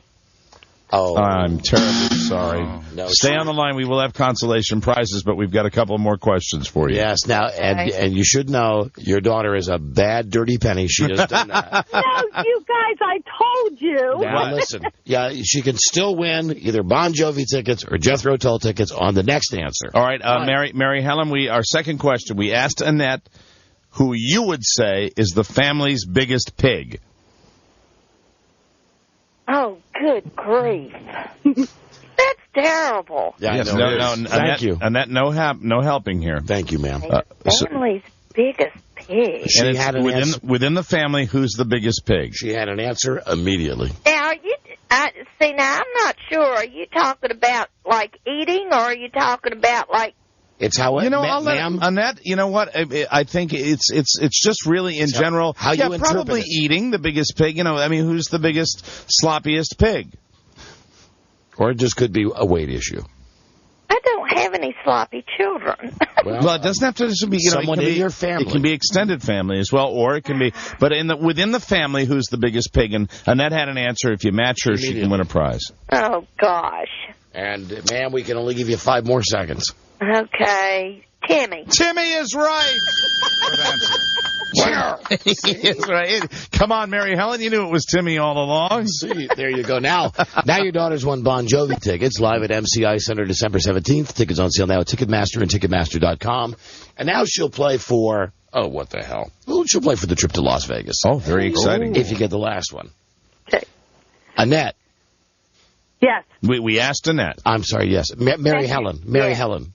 When is the last time Annette had her period? Oh, good gosh. This is on on the radio? Yes, ma'am, it is. Isn't that great? I don't believe that. And it's not as bad as we used to be. Not as bad as we used to be. We cleaned up our act. I haven't got a clue. Oh, come on. You got to guess. You might want to throw a guess out. You've got 30 days. What, do I have to give a date? Well, no, you don't have to give a date. How many days ago? How many weeks ago? Or how many? Whatever you think. When did she last menstruate? Let me see. A week ago. I'm so sorry. I'm And so that's sorry. 3 weeks ago. 3 weeks ago. Oh, gosh. 3 weeks ago. What a Thanks, shame. Mama. You tried. Yeah, you know what? Let's give Mary Helen a round of applause. You did try. You were very, very nice to You know play. what I say, ma'am? Go with the flow. Right. And your daughter is still won the Bon Jovi tickets. Bon Jovi Yay. tickets. So that's Well, I think she'll love that. Yeah. I will. That's wonderful. And let's hear it for your daughter filming herself. Yes, Timmy the Biggest Pig and 3 weeks ago. And 3 weeks. Thanks for being on the show, Mom. Thank you, Mary Helen. Okay. Thank you. Bye-bye. Thanks. Bye. And Bye, Mama. Love you. Love you. Oh, isn't that always nice and very That is great. Love you, Mama. Love you, Mama. Mamo. Annette, hold on, please. Sure. And thank you. Hey, you guys said I told you she was going to say no, and she did say no. Honey, you got. You're right. Did we give her the prize or not? The Las Vegas thing. No. No, No, she that didn't was win right. it. Because you don't. You gave her a second chance to win it, though. Yeah, but see, technically she wouldn't get it. But She I didn't said get she would say no, and she said it. Please. Hold on. Beth Anne. This is unbecoming. I thought was calling in. Well, Robbie? If it was 3 weeks ago, she's probably getting ready to start. Yeah, so we have to account for that. Hope she didn't film herself. She was going to be complaining. Were you just calling? Yeah, Sorehead. she doesn't get the trip. She gets the wonderful Bon Jovi tickets. Oh, do you hear that now? Yeah, I mean, and I'm Someone who's also on her period has just told you that you don't win the prize. We have a ruling. Okay? Meow. Okay. Thank you. Bye-bye. Bye-bye. Hold on, please, Annette. Okay. You'll take your prize and you'll like it. Thank you. Okay? Don't forget, if you don't eat your meat, you can't have any pudding. Right. You can't have your pudding unless you eat your meat. Stupid. That stupid busy signal at the end of that song. I know. I never got that pink. I was never high enough to get that song. Great album. What I should say, great album. And what was that album? That was Dark Side of the Moon. Dark Side of the Moon. No, the Dark Side of the Moon's the one that had money on it. That's right. Another Brick in the Wall was a totally different The Pink Wall. Floyd. Was it The Wall? Yeah. The Wall. Like a Yeah. rock I get opera. those two confused all the time. Dark Side of the Moon was the Makeout album for when I was in college. Dark Side of the Moon is the one that has that. That's thing one's that got the cash call bed. You got that thing? But isn't that down, down, down? Yeah, isn't it great? Oh my God! And what's the one that has? I have become comfortably numb. Wish You Were Here, I think, isn't it? With the I have Burning no Man on the idea. cover? Yeah, I think so. And is this from Dark Side of the Moon? I think it is. Yes. I don't even know what this is. But when I worked at a station in Chicago, WLS, they used it as the cash call sound effect. Perfect. And I always identified it as cash call music. I didn't know that it was a real song. It's also a game that they played in the barber shop in Mayberry late at night. What's that? Pink Floyd. We'll be right back. This is the Don and Mike Show. From Planet Crackpot. The Don and Mike Show. Everything is going crazy kooky right now. Coming up, handsome man recaps news in pleasing baritone. Stay tuned for this and more. They pursue the rare and magical white unicorn, Don and Mike. I was looking at the show today. I think we've had a pretty good, pretty funny, for us, a pretty good show. Yeah. You know, for college radio, not bad. Amen. Now we would normally do something before Buzz's news. A quickie. But that's how Buzz always ends up getting screwed, because a quickie for us in this break always ends up being like 20 minutes. Yeah, and that would pretty much put him out of commission. Be proud of that. And like, we could call, the guy is waiting for our call, the guy with the world's longest eyebrow. But, Buzz, I think your news is more important. Well, God bless you. And also, we got it's been a long time since we've received a tape from an up-and-coming DJ who would actually like us to critique his DJ tape on the air and call him for feedback. Oh, I'd love to do that. So Love those. We'll get that tomorrow. Also, you should know that we read that great article today from the City Paper about the Washington the Redskins and their coverage on the station. Tomorrow, we will proudly have the author of that article on the air. That's freedom of the press, man. That's it. You know, nobody's coming in and tackling us in here. But let's get to Buzz now. Buzz is brought to to us tonight by NBC. Tonight on NBC, it's all new, starting with Surface at 8, 7 Central, followed by Las Vegas and Patricia Arquette in Medium. Or the show that I love, Medium Rare. That's tonight at 10. It's an all-new Monday tonight on NBC. And Rob and I are still watching that great show, Double Extra Large. And now here's Buzz. Hi, Buzz. 3X. Sorry, Rob. Hi, Don and Mike. Well, the quest has begun to try to understand the president's latest Supreme Court nomination. George Bush doesn't care about black people. I'll tell you what. She's a sexy lady. That's a given. She's got to be a special lady and a very special girl. But hard to understand. On one hand, she's part of W's faithful inner circle. On the other, she's donated money to the presidential campaigns of both Al Gore and Bill Clinton. Now listen, here's Buzz. Let me just stop you for a second, because as long as we're into the news, what the hell? This is what I don't get about her.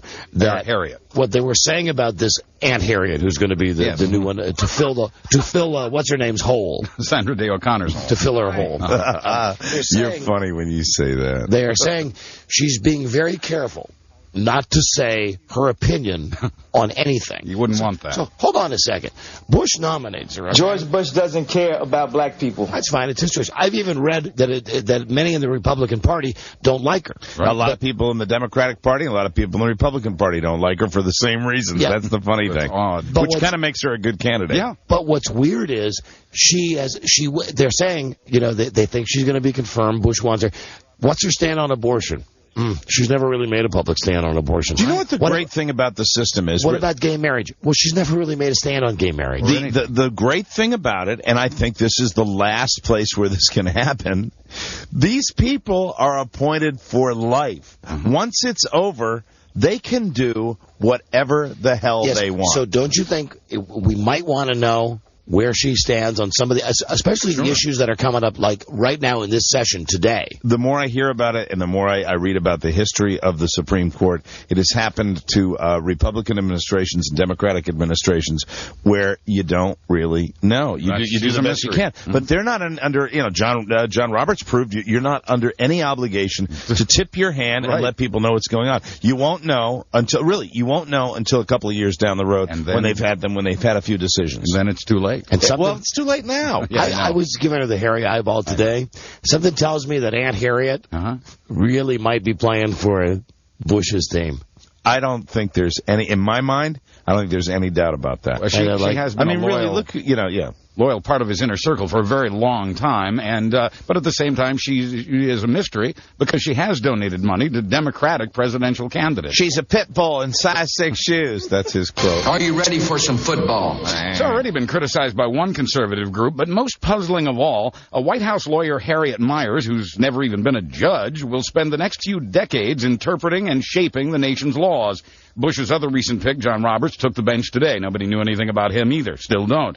At the same time, nice photo op, incidentally. His poor freaking family. They got the little kid dressed up like John Kennedy. He's got the little short pants. They got the perfect wife from Pleasantville and the perfect daughter.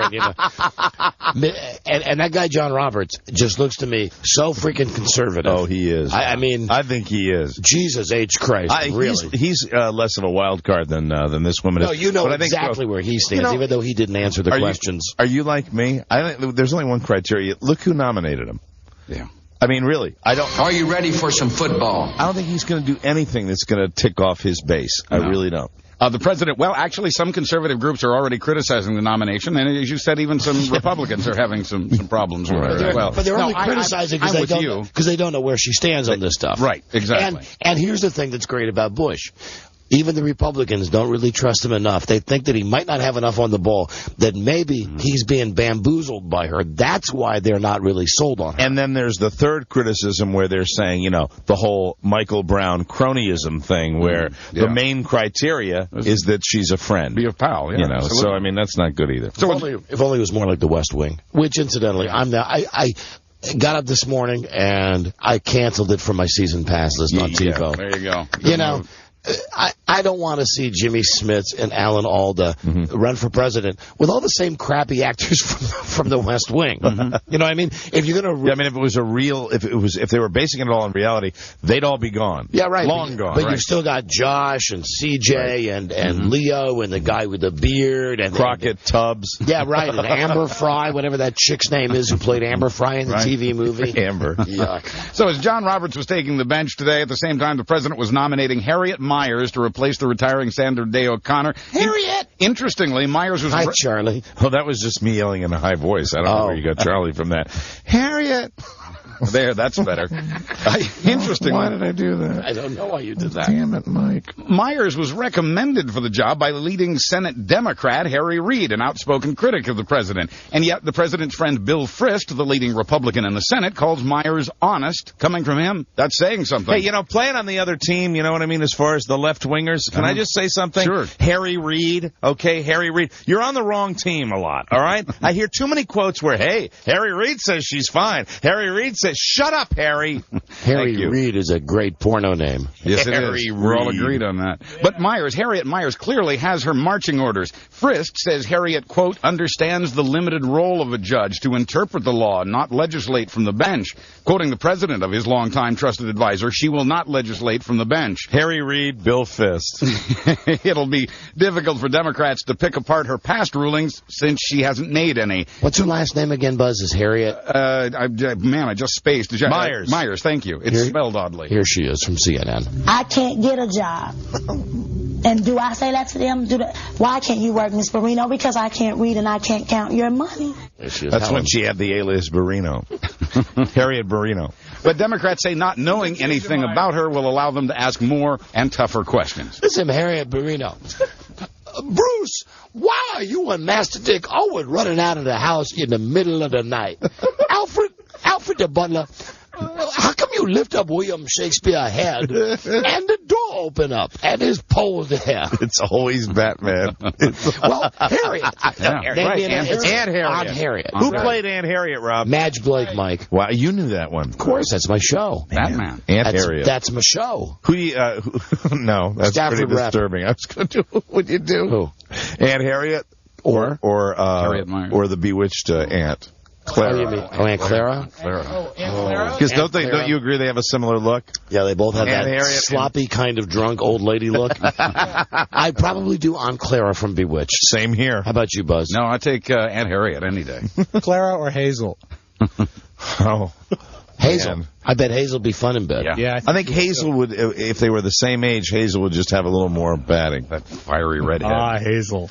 A judge, Thanks, Mr. B. While we're peeking under robes, a judge accused of using an enlargement pump on his private parts while court was in session is on trial in Oklahoma. Oh, Judge Boner. The judge denies this. He says he did not shave himself, oil himself up, pleasure himself, or leave bodily fluids in the trash can under the bench. Oh, God. Because he's been accused of those things, too. I'd love to play in the mud. But yesterday, another judge ruled that the enlargement device can be introduced as evidence to the jury. They get to see the pump, which the judge claims is a gift from a friend. Hi, Mike. Why'd you play that one then? Why not? Hey, you know what? You have a pump? Is this going to be... I have two. Is this going to be on TV? The trial? I don't know. I hope so. I don't know. Just leave it on court TV all the time and hope. Prosecutors say you can hear the whooshing sound from the pump on 180 hours of tape recordings, including a couple of murder trials over which the accused judge presided. Other court workers say they didn't just hear it, they saw it. Don Johnson, Judge Don Johnson, or perhaps his friends call him Doc, has been a judge for 20 years. He could be a prisoner for the next 10.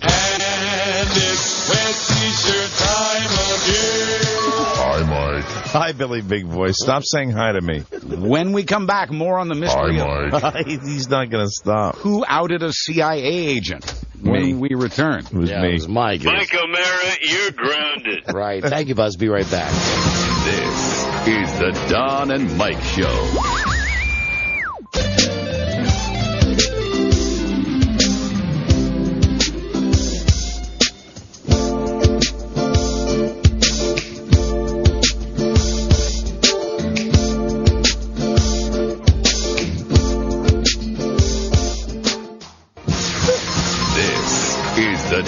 Don and Mike Show. Time for more news.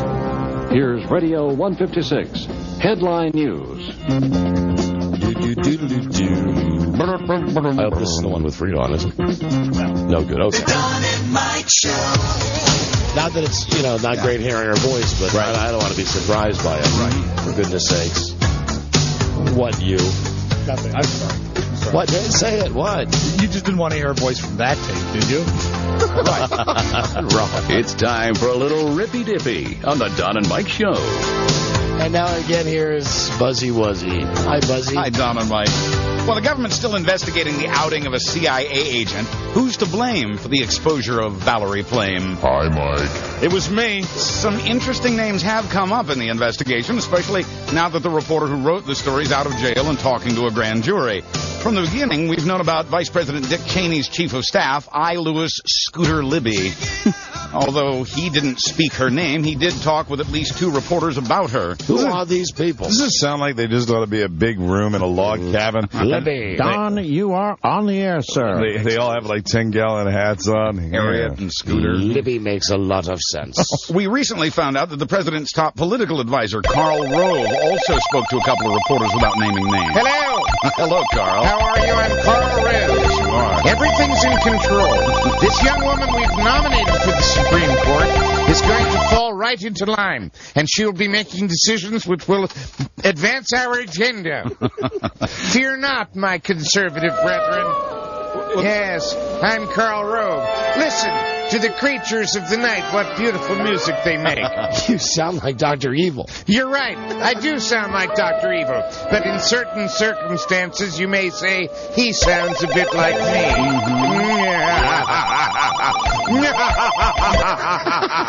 George, eat your peas.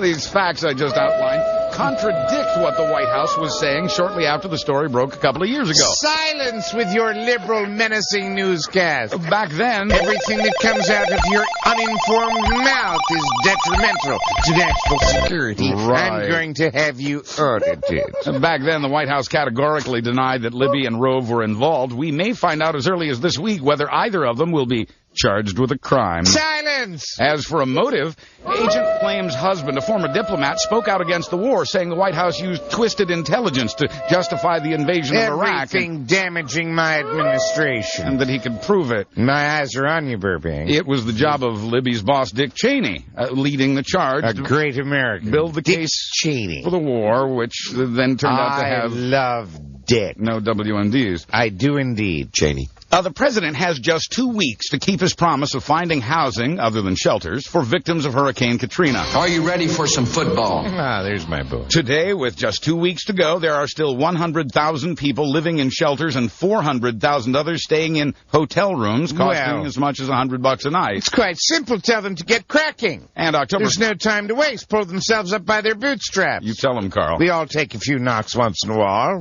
Wow. Bit of an accent there. October 15th is a hard deadline. That's when the Red Cross kicks everyone out of their hotel rooms, because that's when the $168 million allotment runs out. And we have the following PSA from the Red Cross about how they're going to be handling a lot of the evacuees.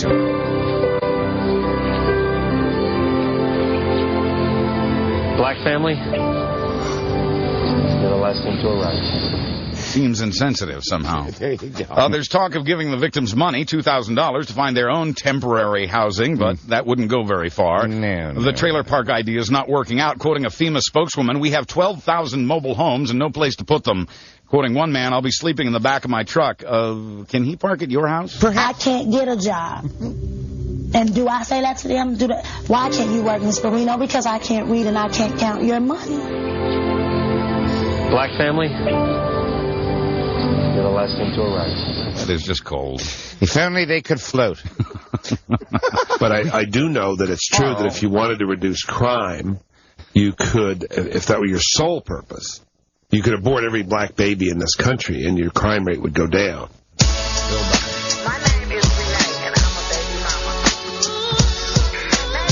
Now we're backtracking into Bill Bennett and Fantasia. And... May I offer one thought about Phil Bennett? Yes, Carl Rove. Why the uproar?